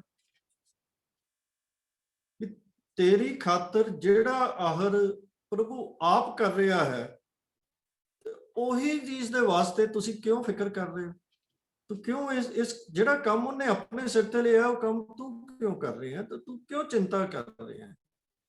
ਚਿਤਵੈ ਦਾ ਅਰਥ ਜਿਹੜਾ ਹੈ ਇੱਥੇ ਚਿੰਤਾ ਤੋਂ, ਤੇ ਸਤਿਗੁਰੂ ਅੱਗੇ ਸਮਝਾ ਰਹੇ ਹਨ ਕਿ ਜਿਹੜੇ ਜੀਵ ਪ੍ਰਭੂ ਨੇ ਸੈਲ ਪੱਥਰ ਮੈਂ ਜੰਤ ਉਪਾਏ, ਸੈਲ ਪੱਥਰ ਭਾਵ ਸਿਲ ਭਾਵ ਪੱਥਰ ਵੱਡੇ ਵੱਡੇ ਜਿਹੜੇ ਹੁੰਦੇ ਨੇ, ਪੱਥਰ ਮੈਂ ਚਟਾਨਾਂ ਦੇ ਵਿੱਚ, ਪੱਥਰਾਂ ਦੇ ਵਿੱਚ ਜਿਹੜੇ ਜੀਵ ਸਤਿਗੁਰੂ ਨੇ ਅਕਾਲ ਪੁਰਖ ਨੇ ਪੈਦਾ ਕੀਤੇ ਹਨ, ਤਾਂ ਕਾ ਰਿਜ਼ਕ, ਉਹਨਾਂ ਦਾ ਰਿਜ਼ਕ, ਉਹਨਾਂ ਦਾ ਆਹਾਰ ਜਿਹੜਾ ਹੈ ਆਗਿਆ ਕਰ ਧਰਿਆ। ਆਗਿਆ ਮਤਲਬ ਪਹਿਲਾਂ ਹੀ ਉੱਥੇ ਰੱਖ ਦਿੱਤਾ। ਤਾਂ ਸਤਿਗੁਰੂ ਕਹਿੰਦੇ ਹਨ ਜ਼ਰਾ ਸੋਚ ਕਿ ਜਿਹੜੇ ਪੱਥਰਾਂ ਦੇ ਵਿੱਚ, ਚਟਾਨਾਂ ਦੇ ਵਿੱਚ ਜਿੱਥੇ ਰਿਜ਼ਕ ਪਹੁੰਚਾਉਣ ਸਾਡੀ ਹੱਥ ਦੇ ਮੁਤਾਬਕ ਕੋਈ ਸਾਧਨ ਦਿਸਦਾ ਨਹੀਂ, ਉੱਤੇ ਵੀ ਅਕਾਲ ਪੁਰਖ ਨੇ ਜੀਵ ਪੈਦਾ ਕੀਤੇ ਹਨ। ਤੇ ਜੀਵ ਪੈਦਾ ਕੀਤੇ ਹਨ ਤੇ ਫਿਰ ਜੇ ਜੀਵ ਪੈਦਾ ਕੀਤੇ ਹਨ ਤੇ ਜੀਵਨ ਤੋਂ ਪਹਿਲੇ ਉਹਨਾਂ ਦੇ ਰਿਜ਼ਕ ਦਾ ਵੀ ਉੱਥੇ ਪ੍ਰਬੰਧ ਕਰ ਦਿੱਤਾ ਹੈ, ਉਹਨਾਂ ਦਾ ਆਹਾਰ ਉੱਥੇ ਰੱਖ ਦਿੱਤਾ ਹੈ। ਉਹ ਕਿਵੇਂ ਪਹੁੰਚਣਾ ਹੈ ਉਹ ਅਕਾਲ ਪੁਰਖ ਜਾਣਦਾ ਹੈ, ਪਰ ਉੱਥੇ ਹੁੰਦਾ ਹੈ। ਤਾਂ ਸਤਿਗੁਰੂ ਕਹਿੰਦੇ ਹਨ ਕਿ ਜਿਹੜੇ ਅਕਾਲ ਪੁਰਖ ਨੇ ਇਹ ਚਿੰਤਾ ਕਰਨ ਦਾ ਕੰਮ ਲਿਆ ਹੈ, ਉਹ ਉਹਨਾਂ ਦੀ ਵੀ ਚਿੰਤਾ ਕਰ ਰਿਹਾ, ਉਹਨਾਂ ਉੱਥੇ ਜਾਣ ਤੋਂ ਪਹਿਲੇ ਹੀ ਉਹਨਾਂ ਦਾ ਰਿਜ਼ਕ ਉੱਥੇ ਰੱਖ ਦਿੱਤਾ। ਤੋ ਸਤਿਗੁਰੂ ਕਹਿੰਦੇ ਹਨ ਕਿ ਕਾਹੇ ਰੇ ਮਨ ਚਿਤਵੈ, ਅਸੀਂ ਇਹ ਸਮਝ ਸਕਦੇ ਹਾਂ ਕਿ ਇਹ ਚਿੱਤ ਦੀ ਗੱਲ ਹੋ ਰਹੀ ਹੈ, ਮਨ ਦੀ ਗੱਲ ਹੋ ਰਹੀ ਹੈ। ਇਹ ਉਦਮ ਕਰਨ ਦੀ ਗੱਲ ਨਹੀਂ ਆ ਰਹੀ। ਚਿਤਵੈ ਉਦਮ ਭਾਵ ਉਦਮ ਬਾਰੇ ਸੋਚਦੇ ਰਹਿਣਾ, ਸੋਚਦੇ ਰਹਿਣਾ, ਸੋਚਦੇ ਰਹਿਣਾ, ਇਹ ਇੱਕ ਚਿਤਵੈ ਦੀ ਅਵਸਥਾ ਹੈ, ਚਿਤਵਨ ਕਰਨ ਦੀ ਅਵਸਥਾ ਹੈ। ਇਹ ਮਨ ਨੂੰ ਸੰਬੋਧਨ ਹੈ। ਕਾਹੇ ਰੇ ਮਨ, ਗੱਲ ਵੀ ਮਨ ਨਾਲ ਹੋ ਰਹੀ ਹੈ, ਤੇ ਚਿਤਵੈ ਦੀ ਗੱਲ ਵੀ ਜਿਹੜੀ ਹੈ ਉਹ ਵੀ ਮਨ ਨਾਲ ਸੰਬੰਧਿਤ ਹੈ। ਤੋ ਸਤਿਗੁਰੂ ਜੀ ਕਹਿ ਰਹੇ ਹਨ ਕਿ ਇਹ ਮਨ ਦੇ ਪੱਧਰ ਉੱਤੇ ਜਿਹੜਾ ਮਨ ਕੰਮ ਕਰ ਰਿਹਾ ਹੈ ਨਾ, ਉਹ ਮਨ ਨੂੰ ਐਡਰੈਸ ਕਰਕੇ ਕਰ ਰਹੇ ਹਨ। ਜਿਹੜਾ ਸਤਿਗੁਰੂ ਦਾ ਸਾਨੂੰ ਹੁਕਮ ਹੈ ਕਿ ਉਦਮ ਕਰੇਂਦੇ ਆ ਜੀਓ ਤੂੰ ਕਮਾਉਂਦੇ ਆ ਸੁਖ ਪੁੰਚ, ਉਹ ਉਪਦੇਸ਼ ਉੱਥੇ ਹੀ ਹੈ। ਇੱਥੇ ਉਸ ਦੇ ਉਲਟ ਕੋਈ ਗੱਲ ਨਹੀਂ ਹੈ। ਇੱਥੇ ਮਨ ਦੇ ਵਿੱਚ ਜਿਹੜੀ ਅਸੀਂ ਚਿੰਤਾ ਕਰ ਰਹੇ ਹਾਂ ਉਹਦੀ ਗੱਲ ਹੈ ਕਿ ਹਰ ਵੇਲੇ ਕੱਲ ਕੀਤੇ ਜਾਣ ਵਾਲੇ ਉਦਮ ਦੀ ਤੂੰ ਚਿੰਤਾ ਕਰ ਰਿਹਾ ਹੈ ਕਿ ਕੱਲ ਮੈਂ ਕਿਸ ਤਰ੍ਹਾਂ ਇਹ ਕੰਮ ਕਰਾਂਗਾ, ਆਪਣਾ ਪੈਸਾ ਕਮਾਵਾਂਗਾ, ਬਿਜ਼ਨਸ ਕਿੱਦਾਂ ਕਰਾਂਗਾ, ਜਾਂ ਜੋ ਵੀ ਤੂੰ ਸੋਚਦਾ ਹੈ, ਚਿੰਤਾ ਦੇ ਵਿੱਚ ਕਿਉਂ ਪਿਆ? ਇਹ ਲਫ਼ਜ਼ ਚਿੱਤ ਤੋਂ ਬਣਿਆ ਤੇ ਇਹਦਾ ਜੋ ਅਰਥ ਹਨ ਉਹ ਚਿੰਤਾ ਦੇ ਵੀ ਹੁੰਦੇ ਹਨ। ਜਿਸ ਤਰ੍ਹਾਂ ਇੱਕ ਹੋਰ ਜਗ੍ਹਾ ਤੇ ਸਤਿਗੁਰੂ ਫਰਮਾਉਂਦੇ ਹਨ ਕਿ ਜੋ ਲੋ ਹਉ ਕਿਛ ਸੋਚੋ ਚਿਤਵੋ, ਜਦੋਂ ਤੱਕ ਮੈਂ ਹਉ ਆਪਣੇ ਆਪ ਦੇ ਨਾਲ ਆਪਣੀ ਹਉਮੈ ਵਿੱਚ, ਆਪਣੀ ਚਤੁਰਾਈ ਦੇ ਵਿੱਚ ਪੈ ਕੇ ਕਿਛ ਸੋਚੋ ਚਿਤਵੋ, ਮੈਂ ਸੋਚਦਾ ਰਹਿੰਦਾ ਹਾਂ, ਇਹ ਕਰ ਰਿਹਾ ਹਾਂ, ਤਦ ਤੱਕ ਤੌਲੋ ਦੁਖਨ ਭਰਿਆ, ਤੌਲੋ ਦੁਖਨ ਭਰੋ। ਤਾਂ ਸਤਿਗੁਰੂ ਜੀ ਕਹਿੰਦੇ ਜਦੋਂ ਤੱਕ ਮੈਂ ਸੋਚਦਾ ਰਹਿੰਦਾ ਹਾਂ ਆਪਣੀ ਚਤੁਰਾਈ ਦੇ ਨਾਲ ਕਿ ਮੈਂ ਇਹ ਕੰਮ ਕਿੱਦਾਂ ਕਰਾਂ, ਮੈਂ ਇਸ ਤਰ੍ਹਾਂ ਕਰਨਾ, ਉਸ ਤਰ੍ਹਾਂ ਕਰਨਾ, ਮੈਂ ਇੰਨਾ ਕਮਾ ਕੇ ਇੱਥੇ ਪਹੁੰਚਾਂਗਾ, ਇੱਥੇ ਪਹੁੰਚਾਂਗਾ, ਇੱਥੇ ਪਹੁੰਚਾਂਗਾ, ਤੇ ਸਤਿਗੁਰੂ ਜੀ ਕਹਿੰਦੇ ਨੇ ਕਿ ਉਦੋਂ ਤੱਕ ਮੈਂ ਦੁੱਖਾਂ ਦੇ ਨਾਲ ਹੀ ਭਰਿਆ ਰਹਿੰਦਾ। ਤੇ ਜਿਵੇਂ ਉੱਥੇ ਵੀ ਸਤਿਗੁਰੂ ਜੀ ਨੇ ਸੋਚੋਂ ਚਿਤਵੋਂ ਦੀ ਗੱਲ ਕੀਤੀ ਹੈ, ਉੱਥੇ ਵੀ ਜਿਹੜੀ ਹੈ ਉਹ ਚਿੰਤਾਵਾਂ ਦੀ, ਸੋਚਾਂ ਦੀ ਗੱਲ ਕੀਤੀ ਹੈ। ਇੱਥੇ ਵੀ ਚਿਤਵੈਂ ਦਾ ਅਰਥ ਸੋਚਾਂ ਹੀ ਹੈ, ਇਹਦੇ 'ਚ ਉਦਮ ਦਾ ਗੱਲ ਨਹੀਂ ਹੈ।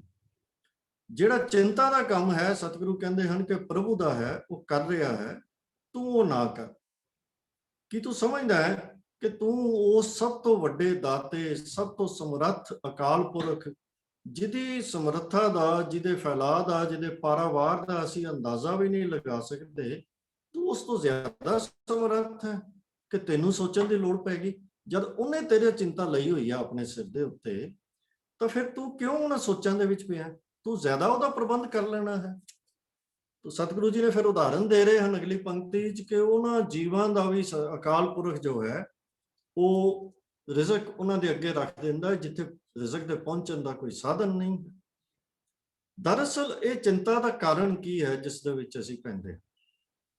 ਮਨੁੱਖ ਚਿੰਤਾ ਉਦੋਂ ਹੀ ਕਰਦਾ ਹੈ ਜਦੋਂ ਉਹਨੂੰ ਪ੍ਰਭੂ ਦੇ ਵਿੱਚ ਭਰੋਸਾ ਨਾ ਹੋਵੇ। ਪਹਿਲੀ ਪੰਕਤੀ ਵਿੱਚ ਸਤਿਗੁਰੂ ਨੇ ਇਹੀ ਗੱਲ ਦੂਜੇ ਢੰਗ ਨਾਲ ਸਮਝਾਈ ਹੈ ਕਿ ਜਿਹੜਾ ਕੰਮ ਹਰ ਚੀਜ਼ ਉਹਨੇ ਆਪਣੇ ਉੱਤੇ ਲਿਆ, ਉਹਦੇ 'ਚ ਤੂੰ ਕਿਉਂ ਲੱਗਿਆ ਹੋਇਆ ਹੈ? ਤਾਂ ਉਹ ਉਦੋਂ ਹੀ ਕਰਦਾ ਹੈ, ਬੰਦਾ ਚਿੰਤਾ ਦੇ ਵਿੱਚ ਪੈਂਦਾ ਜਦੋਂ ਉਹਨੂੰ ਅਕਾਲ ਪੁਰਖ ਦੇ ਵਿੱਚ ਭਰੋਸਾ ਨਹੀਂ ਹੁੰਦਾ। ਉਹਨੂੰ ਲੱਗਦਾ ਹੈ ਕਿ ਬਸ ਸਭ ਕੁਝ ਮੈਂ ਹੀ ਕਰਨਾ ਹੈ, ਮੇਰੇ ਕੀਤੇ ਬਿਨਾ ਕੁਝ ਨਹੀਂ ਹੋਣਾ, ਜੇ ਮੈਂ ਨਾ ਕੀਤਾ ਤਾਂ ਪਰਿਵਾਰ ਖਤਮ ਹੋ ਜਾਏਗਾ। ਇਹ ਸਾਰੀਆਂ ਸੋਚਾਂ ਜਿਹੜੀਆਂ ਨੇ, ਇਹ ਹਉਮੈ ਦੀ ਹੀ ਉਪਜ ਹੈ। ਜੇ ਅਸੀਂ ਹਉਮੈ ਨੂੰ ਛੱਡ ਕੇ ਉਸ ਦੇ ਹੁਕਮ ਦੇ ਵਿੱਚ ਉਹਦੀ ਰਜ਼ਾ ਦਾ ਜੀਵਨ ਜੀਣਾ ਸ਼ੁਰੂ ਕਰ ਦਈਏ, ਤੇ ਚਿੰਤਾ, ਤੌਖਲੇ, ਫਿਕਰ, ਇਹ ਸਾਰਾ ਕੁਝ ਆਪੇ ਹੀ ਖਤਮ ਹੋ ਜਾਂਦਾ ਹੈ। ਔਰ ਇਹ ਜਿਹੜੀ ਚਿੰਤਾ ਹੈ ਸਾਡੀ, ਇਹ ਸਾਡੇ ਧਾਰਮਿਕ ਜੀਵਨ ਦੀ ਇੱਕ ਵੱਡੀ ਰੁਕਾਵਟ ਵੀ ਬਣ ਜਾਂਦੀ ਹੈ। ਜੇ ਅਸੀਂ ਆਪਣੇ ਜੀਵਨ ਵੱਲ ਨਜ਼ਰ ਮਾਰੀਏ ਤੇ ਸਾਡੇ ਸਤਸੰਗ ਕਰਨ ਦੇ ਵਿੱਚ ਸਭ ਤੋਂ ਵੱਡੀ ਰੁਕਾਵਟ ਇਹ ਚਿੰਤਾ ਹੀ ਹੁੰਦੀ ਹੈ ਕਿ ਭਾਈ ਟਾਈਮ ਨਹੀਂ ਹੈ। ਅਸੀਂ ਕਈ ਤਰ੍ਹਾਂ ਦੀਆਂ ਗੱਲਾਂ ਮਤਲਬ ਸੁਣ ਲੈਂਦੇ ਹਾਂ ਆਪਣੇ ਆਲੇ ਦੁਆਲੇ ਕਿ ਭਾਈ ਸਾਨੂੰ ਇਹੀ ਲੱਗਦਾ ਹੈ ਕਿ ਜੇ ਅਸੀਂ ਆਪਣੇ ਪਰਿਵਾਰ ਵੱਲ ਜਾਂ ਹੋਰ ਜਿਹੜੀਆਂ ਜ਼ਿੰਮੇਵਾਰੀਆਂ ਉਹਨਾਂ ਵੱਲ ਧਿਆਨ ਨਾ ਦਿੱਤਾ ਤਾਂ ਫਿਰ ਪਤਾ ਨਹੀਂ ਕੀ ਹੋ ਜਾਵੇਗਾ। ਸ਼ਬਦ ਅਸੀਂ ਕੀ ਸੁਣਦੇ ਹਾਂ ਕਿ ਸਾਨੂੰ ਸਿਰ ਖੁਰਕਣ ਦੀ ਵਿਹਲ ਨਹੀਂ, ਕਈ ਤਾਂ ਇਹ ਵੀ ਕਹਿ ਦਿੰਦੇ ਹਨ ਕਿ ਮਰਨ ਦੀ ਵਿਹਲ ਨਹੀਂ।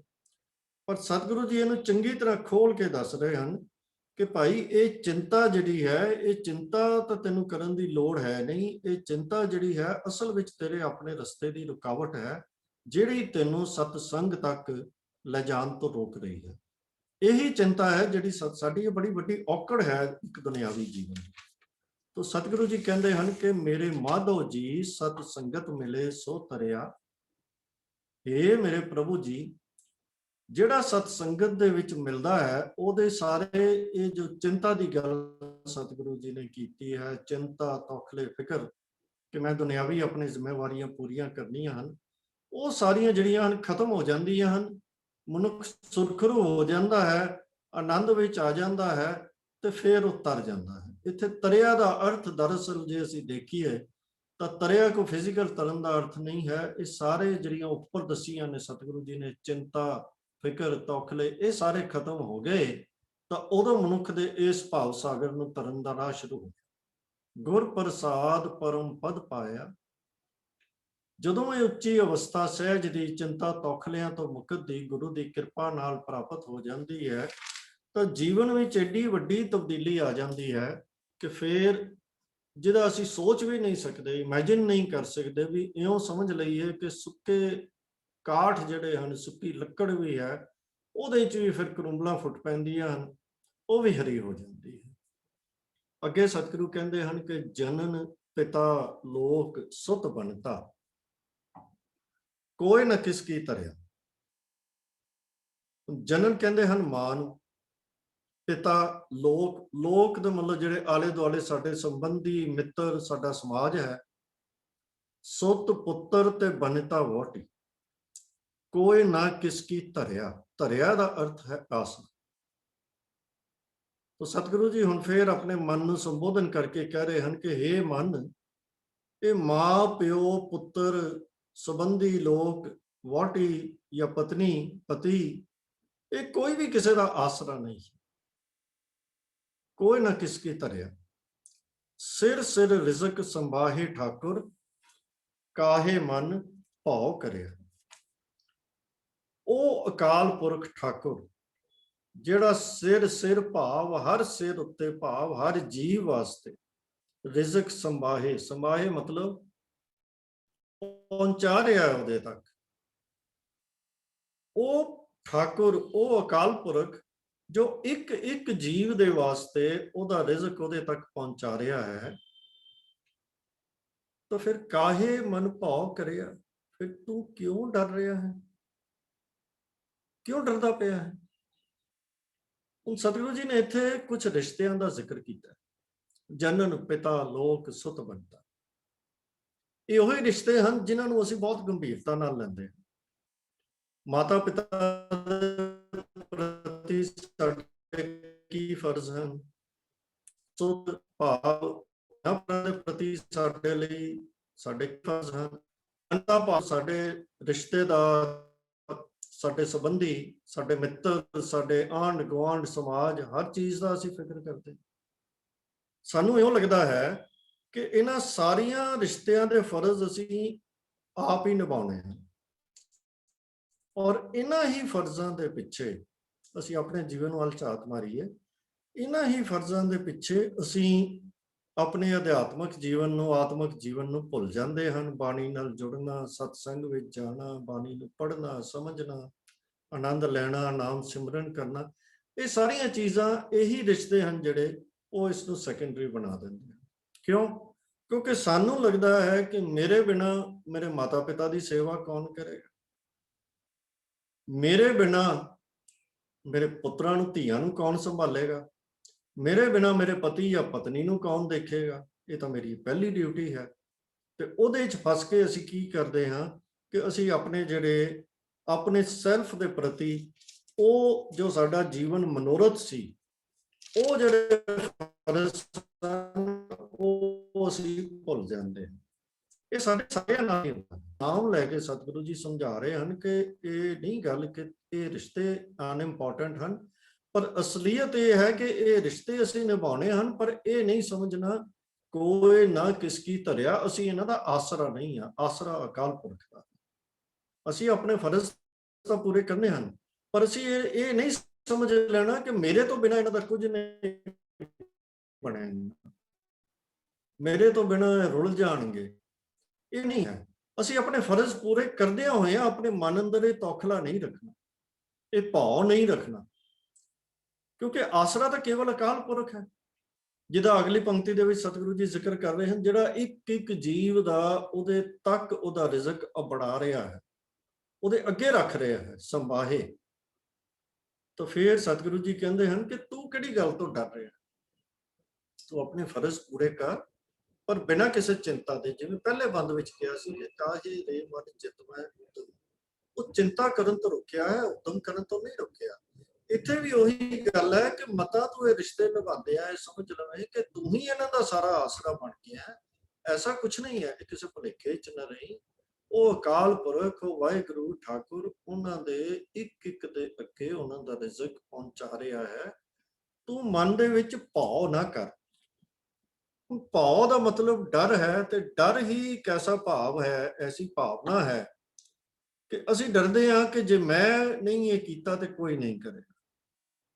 ਇਹੀ ਸਾਡੀ ਚਿੰਤਾ ਦਾ ਮੂਲ ਹੈ। ਡਰ ਤੋਂ ਹੀ ਚਿੰਤਾ ਪੈਦਾ ਹੁੰਦੀ ਹੈ, ਹੋਰ ਤਾਂ ਉਹਦਾ ਕੋਈ ਮੂਲ ਹੈ ਨਹੀਂ। ਪਰ ਅਸੀਂ ਤਾਂ ਨਿਰਭਉ ਦੇ ਉਪਾਸ਼ਕ ਹਾਂ।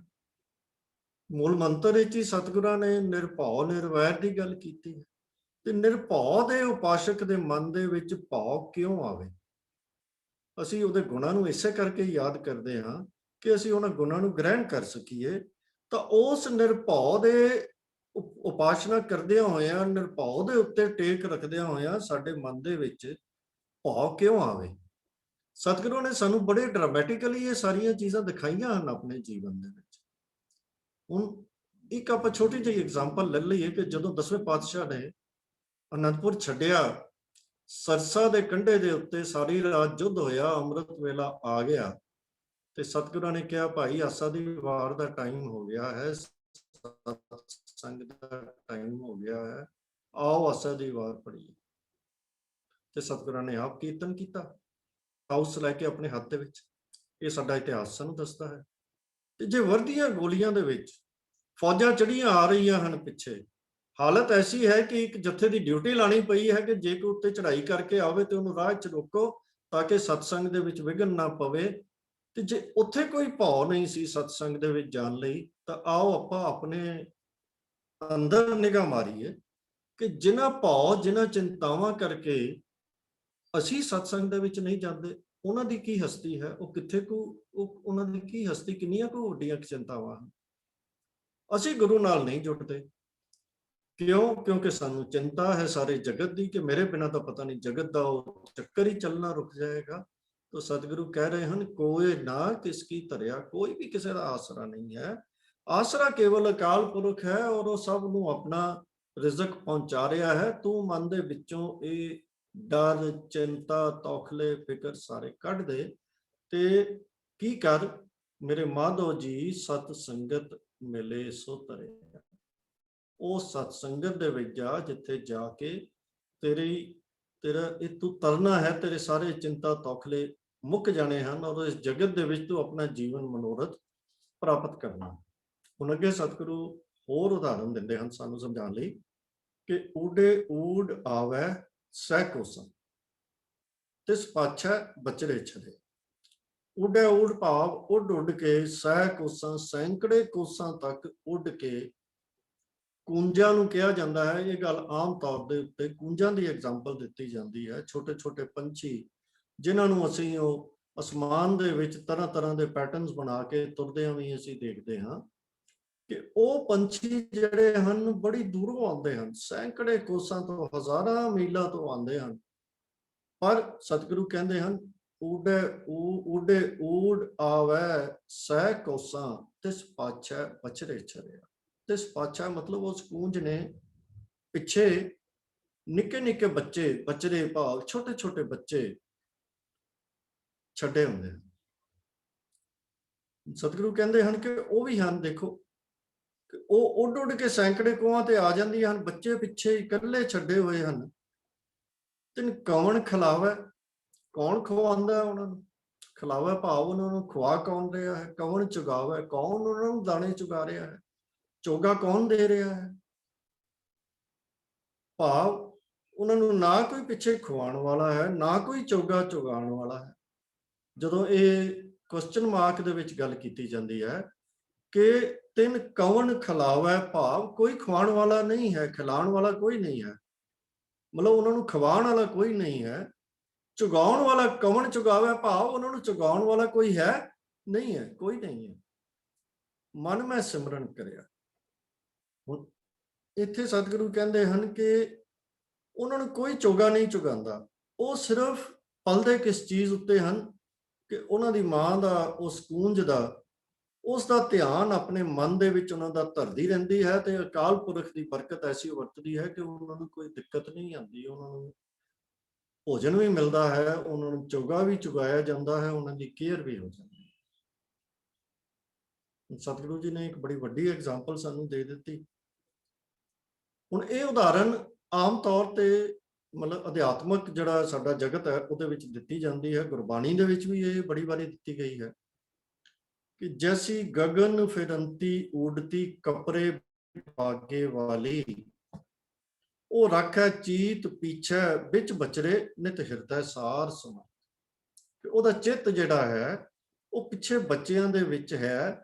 ਉਹ ਹਰ ਰੋਜ਼ ਉਹਨਾਂ ਦੇ ਵਾਸਤੇ ਹੀ, ਹਿਰਦੇ ਦੇ ਵਿੱਚ ਹੀ ਉਹਨਾਂ ਦੇ ਵਾਸਤੇ ਅਰਦਾਸਾਂ ਕਰਦੀ ਹੈ, ਉਹਨਾਂ ਦੀ ਸਾਰ ਸੰਭਾਲਣ ਵਾਸਤੇ ਬੇਨਤੀਆਂ ਕਰਦੀ ਹੈ, ਤੇ ਉਹ ਉਹਨਾਂ ਦੀ ਪਾਲਣਾ ਹੋ ਜਾਂਦੀ ਹੈ। ਕਿਉਂਕਿ ਇਹ ਜੋ ਪੰਕਤੀ ਹੈ, ਮਨ ਮੈਂ ਸਿਮਰਨ ਕਰਿਆ, ਇਹਦੇ ਬਾਰੇ ਸਾਡੇ ਮਨ 'ਚ ਕਈ ਵਾਰ ਭੁਲੇਖੇ ਵੀ ਆ ਜਾਂਦੇ ਹਨ। ਦੋ ਤਿੰਨ ਤਰੀਕਿਆਂ ਨਾਲ ਇਹਦੇ ਅਰਥ ਕੀਤੇ ਜਾਂਦੇ ਹਨ। ਕਈ ਤਾਂ ਇਹਦਾ ਅਰਥ ਇਉਂ ਕਹਿ ਛੱਡਦੇ ਹਨ, ਇਹਨੂੰ ਕੁਐਸਚਨ ਮਾਰਕ ਲਾ ਕੇ, ਕਿ ਮਨ ਮੈਂ ਸਿਮਰਨ ਕਰਿਆ ਵੀ ਕੀ ਤੂੰ ਸੋਚਿਆ? ਤੇ ਕਈ ਇਹਦੇ ਅਰਥ ਇਹ ਕਰ ਦਿੰਦੇ ਹਨ ਕਿ ਬੱਚਿਆਂ ਨੇ ਸਿਮਰਿਆ, ਕਿ ਬੱਚਿਆਂ ਨੇ ਅਕਾਲ ਪੁਰਖ ਦਾ ਨਾਮ ਸਿਮਰਿਆ ਤੇ ਉਹਨਾਂ ਦੀ ਪਾਲਣਾ ਹੋ ਗਈ। ਵੀ ਤਿੰਨ ਕਵਨ ਖਿਲਾਵਾ, ਕਵਨ ਚੁਗਾਵਾ, ਕੋਈ ਨਹੀਂ ਹੈ। ਤੇ ਮਨ ਮੈਂ ਸਿਮਰਨ ਕਰਿਆ, ਉਹ ਬੱਚਿਆਂ ਨੇ ਸਿਮਰਨ ਕੀਤਾ ਤੇ ਹੋ ਗਿਆ। ਪਰ ਨਹੀਂ, ਐਸਾ ਨਹੀਂ। ਗੁਰਮਤਿ ਦੇ ਵਿੱਚ, ਬਾਣੀ ਦੇ ਵਿੱਚ ਜਿਵੇਂ ਇੱਕ ਉਦਾਹਰਨ ਤੁਹਾਨੂੰ ਸੁਣਾਈ ਹੈ ਕਿ ਉਹ ਰੱਖੈ ਚੀਤ ਪੀਛੇ ਵਿੱਚ ਬਚਰੇ ਨਿਤ ਹਿਰਦੈ ਸਾਰ ਸੰਭਾਲੀ। ਇਸੇ ਤਰ੍ਹਾਂ ਹੀ ਭਾਈ ਗੁਰਦਾਸ ਜੀ ਨੇ ਵੀ ਕਈ ਥਾਵਾਂ ਤੇ ਇਹਦੀ ਪ੍ਰੋੜਤਾ ਕੀਤੀ ਹੈ। ਆਪ ਜੀ ਕਹਿੰਦੇ ਹਨ ਕਿ ਕੂੰਜ ਹਿਰਦੈ ਸਿਮਰਨ ਕਰੈ, ਲੈ ਬੱਚਾ ਉੜਦੀ ਅਸਮਾਨ। ਉਹ ਆਪਣੇ ਹਿਰਦੇ ਦੇ ਵਿੱਚ ਹੀ ਉਸ ਦਾ ਸਿਮਰਨ ਕਰਕੇ ਅਕਾਲ ਪੁਰਖ ਅੱਗੇ ਉਹਦੀ ਅਰਦਾਸ ਕਰਕੇ ਤੇ ਕੀ ਕਰਦੀ ਹੈ, ਲੈ ਬੱਚਾ ਉੱਡ ਸਮਾਣਾ, ਉਹਨੂੰ ਇੱਥੇ ਤੱਕ ਲੈ ਜਾਂਦੀ ਕਿ ਉਹ ਸਮਾਨਾਂ ਵਿੱਚ ਉਡਾਰੀਆਂ ਬਣ ਲੱਗਦਾ ਹੈ। ਇਸੇ ਤਰ੍ਹਾਂ ਹੀ ਆਪ ਜੀ ਕਹਿੰਦੇ ਹਨ ਕਿ ਕੂਜ ਕਰਿੰਦੀ ਸਿਮਰਨ ਨੂੰ ਪੂਰਨ ਬੱਚਾ ਹੋਏ ਉਡੰਦਾ, ਤੇ ਬੱਚਾ ਐਂ ਵੱਡਾ ਹੋ ਕੇ ਉੱਡਣਾ ਸ਼ੁਰੂ ਕਰ ਦਿੰਦਾ ਹੈ। ਤਾਂ ਇਸ ਦਾ ਅਰਥ ਇਹੀ ਬਣਦਾ ਹੈ ਕਿ ਉਹਨੂੰ ਕੌਣ ਖਵਾਉਂਦਾ ਹੈ, ਕੌਣ ਚੁਗਾਉਂਦਾ ਹੈ, ਕੋਈ ਨਹੀਂ ਹੈ। ਮਨ ਮੈਂ ਸਿਮਰਨ ਕਰਿਆ, ਉਹ ਸਿਰਫ ਉਹਨਾਂ ਬੱਚਿਆਂ ਦਾ ਧਿਆਨ ਆਪਣੇ ਮਨ ਵਿੱਚ ਰੱਖਦੀ ਹੈ ਤੇ ਉਹ ਪਲ ਜਾਂਦੇ ਹਨ। ਸਤਿਗੁਰੂ ਜੀ ਨੇ ਐਗਜ਼ਾਮਪਲ ਦੇ ਕੇ ਦੱਸਿਆ ਕਿ ਵੀ ਕਿੱਥੇ ਹਜ਼ਾਰਾਂ ਮੀਲ ਪਿੱਛੇ ਛੱਡ ਕੇ ਉਹ ਕੁੰਜਾਂ ਆਪਣੇ ਬੱਚਿਆਂ ਨੂੰ ਆ ਗਈਆਂ, ਔਰ ਆ ਗਈਆਂ ਨੇ ਤੇ ਉਹਨਾਂ ਨੇ ਜੋ ਕੰਮ ਕਰਨਾ ਹੈ ਅਕਾਲ ਪੁਰਖ ਵੱਲੋਂ ਉਹਨਾਂ ਦੇ ਜ਼ਿੰਮੇ ਲੱਗਿਆ ਉਹ ਕਰ ਰਹੀਆਂ ਹਨ। ਉਹਨਾਂ ਦੀ ਪਿੱਛੇ ਦੀ ਚਿੰਤਾ ਉਹ ਸਿਰਫ ਅਕਾਲ ਪੁਰਖ ਦੇ ਅੱਗੇ ਅਰਦਾਸਾਂ ਕਰਕੇ ਆਪਣੇ ਚਿੱਤ ਦੇ ਵਿੱਚ ਉਹਨਾਂ ਦਾ ਸਿਮਰਨ ਕਰਕੇ ਉਹਨਾਂ ਦੀ ਯਾਦ ਦੇ ਨਾਲ ਹੀ ਉਹ ਪਲ ਜਾਂਦੇ ਹਨ ਬੱਚੇ। ਤਾਂ ਤੂੰ ਕਿਉਂ ਇਹ ਸੋਚਦਾ ਹੈ ਕਿ ਤੇਰੇ ਬਿਨਾਂ ਕੁਝ ਹੋਏਗਾ ਹੀ ਨਹੀਂ। ਫਿਰ ਸਤਿਗੁਰੂ ਜੀ ਅਖੀਰ ਉੱਤੇ ਸਾਨੂੰ ਅਕਾਲ ਪੁਰਖ ਦੇ ਨਾਲ ਫਿਰ ਦੁਬਾਰਾ ਸਮਝਾਉਂਦੇ ਹਨ, ਅਕਾਲ ਪੁਰਖ ਦੀ ਵਡਿਆਈ ਦੱਸ ਕੇ ਸਾਨੂੰ ਸਮਝਾਉਂਦੇ ਹਨ ਕਿ ਸਭ ਨਿਧਾਨ 10 ਅਸ਼ਟ ਸਿਧਾਨ ਠਾਕੁਰ ਕਰ ਤਲ ਧਰਿਆ, ਸਭ ਨਿਧਾਨ ਭਾਵ ਸਾਰੇ ਖਜ਼ਾਨੇ। 10 ਅਸ਼ਟ ਸਿਧਾਨ, 10 ਅਸ਼ਟ ਭਾਵ 10 ਤੇ 8 ਭਾਵ 18 ਸਿਧਾਨ ਭਾਵ ਸਿੱਧੀਆਂ। ਤੋ ਸਭ ਨਿਧਾਨ 10 ਅਸ਼ਟ ਸਿਧਾਨ, ਇਸ ਦਾ ਅਰਥ ਹੋਇਆ ਕਿ ਸਾਰੇ ਦੇ ਸਾਰੇ ਹੀ ਖਜ਼ਾਨੇ, ਜਗਤ ਦੇ ਸਾਰੇ ਖਜ਼ਾਨੇ ਭਾਵ ਸਾਰੀਆਂ ਦਾਤਾਂ, ਉਹਦੀ ਸਰਵ ਸ਼ਕਤੀਮਾਨਤਾ, ਉਹਦੀ ਬੇਅੰਤਤਾ, ਉਹਦੇ ਦਾਤਾਂ ਦੇ ਖਜ਼ਾਨਿਆਂ ਦੇ ਭੰਡਾਰ ਦੀ ਗੱਲ ਸਤਿਗੁਰੂ ਕਰ ਰਹੇ ਹਨ। ਠਾਕੁਰ ਕਰ ਤਲ ਧਰਿਆ, ਕਰ ਤਲ, ਕਰ ਦਾ ਅਰਥ ਹੈ ਹੱਥ ਤੇ ਤਲ ਹੋ ਗਿਆ ਤਲੀ। ਸਤਿਗੁਰੂ ਕਹਿੰਦੇ ਹਨ ਕਿ ਹੇ ਪਾਲਣਹਾਰ ਪ੍ਰਭੂ, ਜਗਤ ਦੇ ਸਾਰੇ ਖਜ਼ਾਨੇ ਤੇ 18 ਸਿੱਧੀਆਂ, ਇਹ ਠਾਕੁਰ ਇਹ ਤੇਰੀਆਂ ਤਲੀਆਂ ਤੇ ਰੱਖੇ ਪਏ ਹਨ। ਭਾਵ ਉਹ ਬੇਅੰਤ ਹੈ, ਉਹਦੇ ਘਰ ਦੇ ਵਿੱਚ ਕਿਸੇ ਚੀਜ਼ ਦੀ ਕਮੀ ਨਹੀਂ, ਉਹਦੇ ਘਰ ਸਾਰੀਆਂ ਦਾਤਾਂ ਹਨ, ਸਭ ਖਜ਼ਾਨੇ ਹਨ, ਸਭ ਸ਼ਕਤੀਆਂ ਹਨ। ਤੇ ਅੱਗੇ ਸਤਿਗੁਰੂ ਜੀ ਕਹਿੰਦੇ ਹਨ, ਜਨ ਨਾਨਕ ਬਲ ਬਲ ਸਦ ਬਲ ਜਾਈਏ, ਤੇਰਾ ਅੰਤ ਨਾ ਪਾਰਾ ਹੋਏ। ਹੇ ਪ੍ਰਭੂ, ਦਾਸ ਨਾਨਕ ਤੇਰੇ ਤੋਂ ਸਦਕੇ ਹੈ, ਕੁਰਬਾਨ ਹੈ। ਇਹ ਨਾਨਕ ਤੂੰ ਆ ਕਿ ਤੇਰੀ ਕੁਦਰਤ ਦੇ ਉਰਾਰ ਤੇ ਪਾਰ ਦਾ ਅੰਤ ਨਹੀਂ ਪੈ ਸਕਦਾ, ਤੇਰਾ ਅੰਤ ਨਾ ਪਾਰਾ ਹੋਵੇ। ਉਹਨੇ ਦੋ ਪੰਕਤੀਆਂ ਦੇ ਵਿੱਚ ਸਤਿਗੁਰੂ ਜੀ ਸਾਨੂੰ ਅਕਾਲ ਪੁਰਖ ਦੀ ਬੇਅੰਤਤਾ ਦੀ ਸਿੱਖਿਆ ਦੇ ਰਹੇ ਹਨ ਕਿ ਅਕਾਲ ਪੁਰਖ ਬੇਅੰਤ ਹੈ, ਸਰਵ ਸ਼ਕਤੀਮਾਨ ਹੈ। ਇਹ ਅਹਿਸਾਸ ਦਵਾ ਕੇ ਫਿਰ ਪ੍ਰੇਰਨਾ ਕਰ ਰਹੇ ਹਨ, ਜਾਚ ਸਿਖਾ ਰਹੇ ਹਨ ਕਿ ਤੂੰ ਵੀ ਐਸੇ ਪ੍ਰਭੂ ਤੋਂ ਸਦਕੇ ਹੋ। ਸਤਿਗੁਰਾਂ ਨੇ ਆਪ ਇਹ ਸ਼ਬਦ ਵਰਤੇ ਹਨ, ਬਲ ਬਲ ਸਦ ਬਲ ਜਾਈਐ, ਕਿ ਨਾਨਕ ਤੇਰੇ ਤੋਂ ਸਦਕੇ ਕੁਰਬਾਨ ਹੈ। ਇਹ ਅਸਲ ਵਿੱਚ ਸਾਨੂੰ ਸਮਝਾ ਰਹੇ ਹਨ ਕਿ ਹੇ ਮੇਰੇ ਬੱਚੇ, ਤੂੰ ਉਸ ਅਕਾਲ ਪੁਰਖ ਤੋਂ ਬਲ ਬਲ ਜਾ, ਉਹਦੇ ਤੋਂ ਕੁਰਬਾਨ ਹੋ, ਉਹਦੇ ਤੋਂ ਸਦਕੇ ਜਾ, ਉਹਦੇ ਹੁਕਮ ਵਿੱਚ ਰਹਿ, ਉਹਦੀ ਰਜ਼ਾ ਵਿੱਚ ਚੱਲ, ਉਹਦੇ ਨਾਮ ਸਿਮਰਨ ਨਾਲ ਜੁੜ, ਸਤਸੰਗ ਵਿੱਚ ਜਾ ਤੇ ਗੁਰੂ ਦੀ ਸ਼ਰਨ ਦੇ ਵਿੱਚ ਪੈ। ਉਹ ਬਹੁਤ ਬੇਅੰਤ ਹੈ, ਉਹਦੇ ਕੋਲ ਸਭ ਕੁਝ ਹੈ, ਉਹਦੇ ਤਾਂ ਤਲੀ ਦੇ ਉੱਤੇ ਸਭ ਕੁਝ ਰੱਖਿਆ ਹੋਇਆ। ਤੂੰ ਕਿਸ ਗੱਲ ਦੀ ਚਿੰਤਾ ਦੇ ਵਿੱਚ ਹੈ? ਜੁੜ, ਉਹ ਸਤਸੰਗ ਦੇ ਵਿੱਚ ਜਾ, ਸਤਸੰਗਤ ਦੇ ਵਿੱਚ ਜਾ, ਜਿੱਥੇ ਜਾ ਕੇ ਤੂੰ ਇਸ ਭਾਵ ਸਾਗਰ ਤੋਂ ਤਰ ਜਾਏਗਾ। ਫਿਰ ਤੈਨੂੰ ਕੋਈ ਚਿੰਤਾ ਨਹੀਂ ਰਹੇਗੀ। ਮੇਰੇ ਮਾਧਵ ਜੀ, ਸਤ ਸੰਗਤ ਮਿਲੇ ਸੋ ਤਰਿਆ, ਗੁਰ ਪ੍ਰਸਾਦ ਪਰਮ ਪਦ ਪਾਇਆ, ਸੁੱਕੇ ਕਾਸ਼ਟ ਹਰਿਆ। ਇੰਨੀ ਵਿਚਾਰੀ ਪ੍ਰਵਾਨ ਕਰਨੀ। ਗੁਰੂ ਪਿਆਰਿਓ, ਹੋਈਆਂ ਭੁੱਲਾਂ ਦੀ ਖਿਮਾ ਕਰਨੀ ਜੀ। ਵਾਹਿਗੁਰੂ ਜੀ ਕਾ ਖਾਲਸਾ, ਵਾਹਿਗੁਰੂ ਜੀ ਕੀ ਫਤਿਹ। ਵਾਹਿਗੁਰੂ ਜੀ ਕਾ ਖਾਲਸਾ, ਵਾਹਿਗੁਰੂ ਜੀ ਕੀ ਫਤਿਹ। ਬਹੁਤ ਬਹੁਤ ਧੰਨਵਾਦ ਹੈ ਵੀਰ ਪ੍ਰਭ ਕੀਰਤਨ ਸਿੰਘ।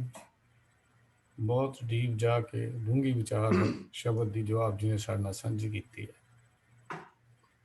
ਸਾਰੇ ਸ਼ਬਦ ਵਿੱਚ ਗੁਰੂ ਪਾਤਸ਼ਾਹ ਜੀ ਨੇ ਜਿਹੜੇ ਵਿਚਾਰ ਸਾਨੂੰ ਸਮਝਾਏ ਨੇ ਕਿ ਪਰਮਾਤਮਾ ਸਰਬ ਸ਼ਕਤੀਮਾਨ ਹੈ, ਦੁਨੀਆ ਦੇ ਹਰ ਖਜ਼ਾਨਿਆਂ ਦਾ ਮਾਲਕ ਹੈ। ਸਾਰੀਆਂ ਸ਼ਕਤੀਆਂ, ਸਾਰੇ ਖਜ਼ਾਨੇ ਮੇਰੇ ਵਾਹਿਗੁਰੂ ਦੇ ਕੋਲ ਹਨ, ਪਰਮੇਸ਼ਰ ਦੇ ਕੋਲ ਹਨ। ਦੂਜਾ ਸਿਧਾਂਤ ਸਾਨੂੰ ਦਿੱਤਾ, ਚਿੰਤਾ ਤੇ ਫਿਕਰ ਕਰਨ ਤੋਂ ਵਰਜਿਆ ਗਿਆ। ਗੁਰੂ ਜੀ ਨੇ ਸਾਨੂੰ ਉਦਮ ਕਰਨ ਦੀ ਪ੍ਰੇਰਨਾ ਕੀਤੀ ਹੈ, ਵਿਹਲੜ ਨਹੀਂ ਬਣਾਇਆ। ਗੁਰੂ ਨਾਨਕ ਦਾ ਮਤ ਵਿਹਲੜਾਂ ਦਾ ਨਹੀਂ ਹੈ, ਇਹ ਮਤ ਕਿਰਤੀਆਂ ਦਾ ਹੈ। ਮਤ ਕਿਤੇ ਅਸੀਂ ਭੁਲੇਖਾ ਖਾ ਜਾਈਏ, ਗੁਰੂ ਸਾਹਿਬ ਜੀ ਨੇ ਸਾਨੂੰ ਉਦਮ ਕਰਨ ਤੋਂ ਹੀ ਵਰਜ ਦਿੱਤਾ, ਨਹੀਂ। ਉਹ ਚਿੰਤਾ ਤੇ ਫਿਕਰ ਤੋਂ ਵਰਜਿਆ ਹੈ, ਕਿਉਂਕਿ ਜਗਤ ਜਿਹੜਾ ਹੈ, ਜੀਵਨ ਜਿਹੜਾ ਹੈ, ਇਹ ਕੋਈ ਫੁੱਲਾਂ ਦੀ ਸੇਜ ਨਹੀਂ ਹੈ। ਜੇ ਅਸੀਂ ਆਪਣੇ ਜੀਵਨ ਨੂੰ ਦੇਖਦੇ ਹਾਂ, ਇਹ ਕੋਈ ਫੁੱਲਾਂ ਦੀ ਸੇਜ ਨਹੀਂ ਹੈ। ਦੁਨੀਆ ਦੀਆਂ ਜ਼ਿੰਮੇਵਾਰੀਆਂ ਦੇ ਨਾਲ ਮਨੁੱਖ ਦਾ ਵਾਹ ਪੈਂਦਾ ਹੈ। ਪਰ ਜਿਵੇਂ ਜਿਵੇਂ ਅਸੀਂ ਸਿਆਣੇ ਹੁੰਦੇ ਹਾਂ, ਬੱਚੇ ਦੀ ਉਦਾਹਰਨ ਲਈਏ, ਬੱਚਾ ਜਦੋਂ ਛੋਟਾ ਹੁੰਦਾ ਹੈ, ਮਾਂ ਦੀ ਗੋਦ ਵਿੱਚ ਬੈਠਦਾ ਹੈ, ਤੇ ਮਾਂ ਦੀ ਗੋਦ ਵਿੱਚ ਬੈਠੇ ਹੋਏ ਨੂੰ ਕੋਈ ਚਿੰਤਾ ਨਹੀਂ ਹੈ, ਕੋਈ ਫਿਕਰ ਨਹੀਂ ਹੈ। ਬਸ ਮਾਂ ਹੀ ਹਰ ਵੇਲੇ ਉਹਨੂੰ ਪਤਾ ਹੈ, ਬੱਚੇ ਨੂੰ ਉਹਦੀ ਪਾਲਣਾ ਮਾਂ ਕਰੀ ਜਾਂਦੀ ਹੈ, ਅਚਿੰਤ ਹੀ ਕਰੀ ਜਾਂਦੀ ਹੈ। ਪਰ ਜਦੋਂ ਬੱਚਾ ਥੋੜਾ ਜਿਹਾ ਵੱਡਾ ਹੋ ਜਾਂਦਾ ਹੈ, ਉਹ ਫਿਰ ਬੇਪਰਵਾਹੀ ਤੇ ਬੇਫਿਕਰੀ ਮੁੱਕਣ ਲੱਗ ਪੈਂਦੀ ਹੈ। ਜਿਵੇਂ ਜਿਵੇਂ ਸਿਆਣਪ ਆਉਂਦੀ ਹੈ, ਫਿਰ ਮਾਂ ਦੇ ਨਾਲ ਅੱਗੇ ਦੂਰੀ ਵੀ ਬਣਦੀ ਜਾਂਦੀ ਹੈ। ਦੁਨੀਆ ਨਾਲੇ ਭੁਲੇਖੇ ਵੀ ਪੈਣੇ ਸ਼ੁਰੂ ਹੋ ਜਾਂਦੇ ਨੇ। ਮਨੁੱਖ, ਬੱਚਾ ਫਿਰ ਦੁਨੀਆ ਦੇ ਸਹਿਮ ਫਿਕਰਾਂ ਵਿੱਚ ਵੀ ਫਸ ਜਾਂਦਾ ਹੈ। ਦੂਰੀ ਬਣਦਿਆਂ ਹੀ ਇਨਸਾਨ ਦੇ ਸਹਿਮ ਤੇ ਫਿਕਰ ਸ਼ੁਰੂ ਹੋ ਜਾਂਦੇ ਨੇ। ਪਰ ਜੇ ਨੇੜਤਾ ਹੋਵੇ ਤੇ ਫਿਰ ਨਿਰਭਉ ਸੰਗ ਤੁਮਾਰੇ ਬਸਤਾ, ਇਹ ਡਰਨ ਕਹਾਂ ਤੇ ਆਇਆ, ਤੇ ਨਿਰਭਉ ਜਪੈ ਸਗਲ ਭਉ ਮਿਟੇ, ਇਸ ਅਵਸਥਾ ਤੇ ਹੁੰਦਾ ਹੈ। ਤੇ ਜੇ ਇਨਸਾਨ ਜਿਵੇਂ ਬੱਚਾ ਮਾਂ ਦੀ ਗੋਦ ਵਿੱਚ ਬੈਠਾ ਰਹੇ ਤੇ ਚਿੰਤਾ ਤੇ ਫਿਕਰ ਨਹੀਂ ਹੁੰਦੇ, ਜੇ ਸਿੱਖ ਗੁਰੂ ਦੀ ਗੋਦ ਵਿੱਚ ਬੈਠਾ ਰਹੇ, ਸਿਆਣੇ ਹੋ ਕੇ ਵੀ ਗੁਰੂ ਦੀ ਗੋਦੀ ਨਾ ਛੱਡੀਏ, ਉਸ ਬਾਲ ਅਵਸਥਾ ਵਾਲੀ, ਆਪਣੇ ਭਾਵ ਨਿਮਾਣਿਆਂ ਵਾਲੀ, ਬਾਲ ਅਵਸਥਾ ਦਾ ਮਤਲਬ ਨਿਮਾਣਿਆਂ ਵਾਲੀ, ਜਿਹਦੇ ਵਿੱਚ ਕੋਈ ਹਉਮੈ ਨਹੀਂ, ਕੋਈ ਹੰਕਾਰ ਨਹੀਂ, ਹਉਮੈ ਰਹਿਤ, ਜਿਸ ਵਿੱਚ ਆਪਣੀ ਕੋਈ ਸਿਆਣਪ ਨਹੀਂ, ਉਹ ਅਵਸਥਾ ਅਗਰ ਅਸੀਂ ਬਣਾ ਲਈਏ ਤਾਂ ਫਿਰ ਬੇਫਿਕਰੀ ਹੋਏਗੀ। ਪਰਮਾਤਮਾ ਦੀ ਯਾਦ ਅਸਲ 'ਚ ਸਾਡੀ ਮਾਂ ਦੀ ਝੋਲੀ ਹੈ, ਮਾਂ ਦੀ ਗੋਦੀ ਹੈ, ਜਿਹੜੀ ਮੇਰੇ ਪ੍ਰੀਤਮ ਦੀ ਯਾਦ ਹੈ। ਦੁਨੀਆ ਦੀ ਕਿਰਤਕਾਰ ਵੀ ਕਰੀਏ, ਪਰ ਮਾਂ ਦੀ ਗੋਦੀ ਨਾ ਵਿਸਰੇ, ਉਹ ਝੋਲੀ ਨਾ ਵਿਸਰੇ। ਮਾਂ ਦੀ ਗੋਦੀ ਵਿੱਚ ਟਿਕ ਕੇ ਕਰੀਏ। ਤੇ ਇਹ ਗੱਲ ਸਮਝੀਏ, ਨਾਨਕ ਚਿੰਤਾ ਮਤ ਕਰੋ, ਚਿੰਤਾ ਤਿਸੀ ਹੈ, ਜਲ ਮੈਂ ਜੰਤ ਉਪਾਇਨ, ਤਿਨਾ ਵੀ ਰੋਜ਼ੀ ਦੇ। ਉੱਥੇ ਹਟ ਨਾ ਚੱਲੀ, ਨਾ ਕੋ ਕਿਰਸ ਕਰੇ, ਸੌਦਾ ਮੂਲ ਨਾ ਹੋਵੇ, ਨਾ ਕੋ ਲੈ ਨਾ ਦੇ, ਜੀਆਂ ਕਾ ਆਹਾਰ ਜੀ ਖਾਣਾ ਇਹ ਕਰੇ, ਵਿੱਚ ਉਪਾਏ ਸਾਇਰਾਂ, ਤਿਨਾ ਵੀ ਸਾਰ ਕਰੇ। ਨਾਨਕ ਚਿੰਤਾ ਮਤ ਕਰੋ, ਚਿੰਤਾ ਤਿਸ ਹੀ ਹੈ। ਗੁਰੂ ਨਾਨਕ ਪਾਤਸ਼ਾਹ, ਸੱਚੇ ਪਾਤਸ਼ਾਹ ਗੁਰੂ ਅੰਗਦ ਦੇਵ ਮਹਾਰਾਜ ਕਹਿੰਦੇ ਨੇ, ਰੋਜ਼ੀ ਦੀ ਫਿਕਰ ਚਿੰਤਾ ਨਾ ਕਰ, ਇਹ ਫਿਕਰ ਉਸ ਮੇਰੇ ਮਾਲਕ ਨੂੰ ਹੈ, ਉਸ ਪਰਮੇਸ਼ਰ ਨੂੰ ਹੈ। ਤੇਰਾ ਕੰਮ ਉਦਮ ਕਰਨਾ ਹੈ। ਪਾਣੀ ਵਿੱਚ ਜੀਵ ਪੈਦਾ ਕੀਤੇ, ਉਹਨਾਂ ਨੂੰ ਵੀ ਉਹ ਰਿਜ਼ਕ ਦੇਈ ਜਾਂਦਾ ਹੈ। ਪਾਣੀ ਵਿੱਚ ਕਿਸੇ ਦੀ ਹੱਟੀ ਨਹੀਂ ਚੱਲਦੀ, ਕੋਈ ਦੁਕਾਨਾਂ ਨਹੀਂ ਚੱਲਦੀਆਂ, ਕੋਈ ਉੱਥੇ ਖੇਤੀ ਨਹੀਂ ਕਰਦਾ, ਉੱਥੇ ਕੋਈ ਸੌਦਾ ਨਹੀਂ ਵੇਚ ਰਿਹਾ, ਕੋਈ ਲੈਣ ਦੇਣ ਦਾ ਵਪਾਰ ਨਹੀਂ ਹੈ। ਪਰ ਮੇਰੇ ਪਿਆਰੇ ਪਰਮੇਸ਼ਰ ਨੇ, ਪਰਮਾਤਮਾ ਨੇ ਉਹਨਾਂ ਦੀ ਵੀ ਖੁਰਾਕ ਬਣਾ ਦਿੱਤੀ ਹੈ। ਜੀਵਾਂ ਦਾ ਖਾਣਾ ਜੀਵ ਹੀ ਬਣਾ ਦਿੱਤੇ ਨੇ। ਸਮੁੰਦਰਾਂ ਵਿੱਚ ਪੈਦਾ ਕੀਤੇ, ਉਹਨਾਂ ਦੀ ਸੰਭਾਲ ਕਰੀ ਜਾਂਦਾ ਹੈ। ਕਦੀ ਅਸੀਂ ਦੇਖਦੇ ਸੀ ਛੋਟੇ ਹੁੰਦੇ, ਕੋਈ ਐਗਜ਼ਾਮਪਲ ਦੇ ਰਿਹਾ ਮੈਂ, ਵੀ ਆਮ ਤੌਰ ਤੇ ਪਿੰਡਾਂ ਦੇ ਵਿੱਚ ਮੇਲੇ ਲੱਗਦੇ ਸੀ, ਤੇ ਮੇਲਿਆਂ ਤੇ ਲੋਕ ਜਾਂਦੇ ਸਨ। ਬੱਚਿਆਂ ਨੂੰ ਵੀ ਕਈ ਵਾਰ ਮੇਲਾ ਦਿਖਾਉਣ ਲਈ ਲੈ ਜਾਂਦੇ ਸਨ ਮਾਂ-ਬਾਪ। ਜਦੋਂ ਕਿਸੇ ਭੀੜ ਵਿੱਚ ਲੰਘਣਾ ਪਵੇ ਤਾਂ ਫਿਰ ਪਿਓ ਆਪਣੇ ਬੱਚਿਆਂ ਨੂੰ ਸੁਚੇਤ ਕਰਦਾ ਸੀ, ਕਹਿੰਦਾ, ਕਾਕਾ ਮੇਰੀ ਉਂਗਲ ਘੁੱਟ ਕੇ ਫੜ ਲਈ, ਵੇਖੀ ਕਿਤੇ ਉਂਗਲ ਨਾ ਛੁੱਟ ਜਾਈ, ਇਹ ਮੇਲੇ ਵਿੱਚ ਵਿਛੜ ਜਾਏਗਾ, ਖੁੰਝ ਜਾਏਗਾ। ਇਹ ਪਿਓ ਨੂੰ ਹਦਾਇਤ ਕਰਦਾ ਹੈ। ਪਰ ਜੇ ਜਿਹੜਾ ਬੱਚਾ ਕਿਤੇ ਪਿਓ ਦੀ ਉਂਗਲ ਛੱਡ ਦੇਵੇ, ਆਪਣੀ ਸਿਆਣਪ ਤੇ ਚਤੁਰਾਈ ਵਰਤ ਲਵੇ, ਫਿਰ ਉਹ ਹਾਲ ਵੇਖੋ ਕਦੀ। ਪਾਗਲਾਂ ਵਾਂਗੂ, ਕਮਲਿਆਂ ਵਾਂਗੂ ਡੋਰਾ ਭੋਰਾ ਹੋ ਕੇ ਤੁਰਿਆ ਫਿਰਦਾ, ਘਾਬਰਿਆ ਫਿਰਦਾ। ਪਿਓ ਤੋਂ ਵਿਛੜੇ ਹੋਏ ਨੂੰ ਹੁਣ ਨਾ ਕੋਈ ਮੇਲਾ ਚੰਗਾ ਲੱਗਦਾ, ਨਾ ਕੋਈ ਖਾਣਾ ਪੀਣਾ ਚੰਗਾ ਲੱਗਦਾ। ਹੁਣ ਕਿਸੇ ਜਿਹੜੇ ਖਿਡੌਣੇ ਤੇ ਮਠਿਆਈਆਂ ਦੀ ਮੰਗ ਕਰਦਾ ਸੀ, ਹੁਣ ਉਹ ਵੀ ਹੌਸਲਾ ਨਹੀਂ ਦਿੰਦੇ, ਉਹ ਵੀ ਧੀਰੇ ਨਹੀਂ ਬੰਨ੍ਹਦੇ। ਬਸ ਇਹ ਜਗਤ ਵੀ ਇੱਕ ਮੇਲੇ ਵਰਗਾ ਹੀ ਹੈ, ਸੰਸਾਰ ਵੀ ਇੱਕ ਮੇਲੇ ਦੀ ਨਿਆਈ ਹੈ। ਜਗਤ ਦੇ ਧੰਦੇ ਮੇਲੇ ਦਾ ਭੀੜ ਭੜੱਕਾ ਹੈ, ਇਹ ਜਗਤ ਦਾ ਕਾਰੋਬਾਰ ਭੀੜ ਭੜੱਕਾ ਹੈ। ਮੇਲਿਆਂ ਦੇ ਧੱਕਿਆਂ ਵਿੱਚ ਜੀਵ ਨੇ ਆਪਣੇ ਪ੍ਰਭੂ ਪਿਤਾ ਦੀ ਉਂਗਲੀ ਛੱਡ ਦਿੱਤੀ।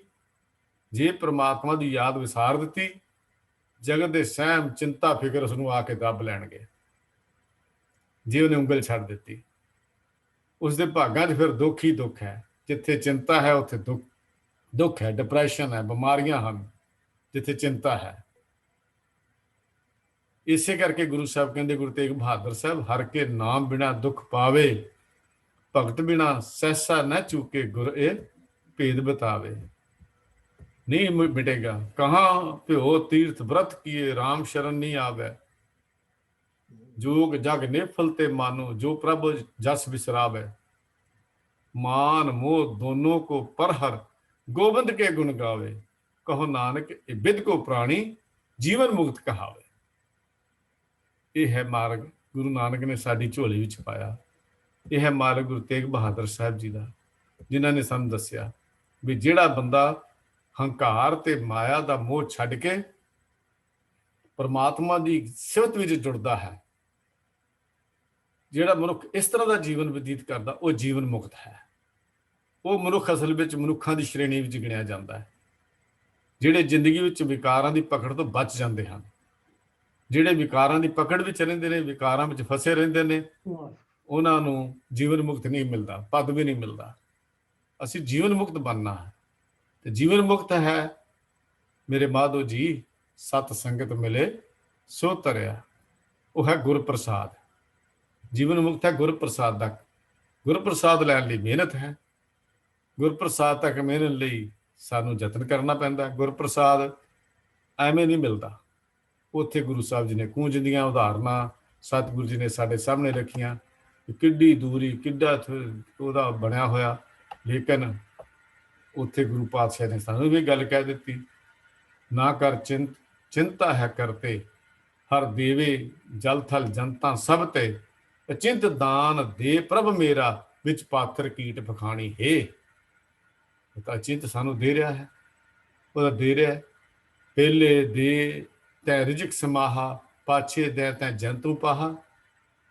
ਗੁਰਬਾਣੀ ਦੀਆਂ ਪੰਕਤੀਆਂ ਸਾਡੇ ਕਮਾਲ ਦੀਆਂ ਸਾਨੂੰ ਸਮਝਾਉਂਦੀਆਂ ਨੇ, ਪਰ ਅਸੀਂ ਐਸੇ ਨਿਕੰਮੇ ਹਾਂ ਜਾਂ ਐਸੇ ਢੀਠ ਹਾਂ ਕਿ ਸਾਰਾ ਕੁਝ ਦੇਖਦਿਆਂ ਕੂੰਜ ਦੀ ਉਦਾਹਰਨਾਂ ਸੁਣਦਿਆਂ, ਰੋਜ਼ ਰਹਿ ਰਸ ਦਾ ਪਾਠ ਕਰਦਿਆਂ ਵੀ ਚਿੰਤਾ ਸਾਡਾ ਖਹਿੜਾ ਨਹੀਂ ਛੱਡਦੀ।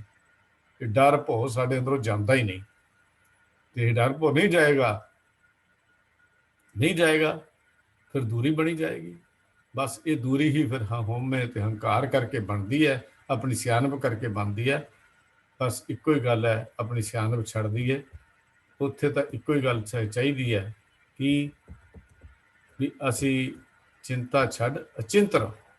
ਬਸ ਇਹ ਗੱਲ ਕਰਨੀ ਚਾਹੀਦੀ ਹੈ। ਭਲਿਆ ਚਿੰਤਾ ਛੱਡ ਅਚਿੰਤ ਰਹੋ, ਨਾਨਕ ਲੱਗ ਪਾਈ।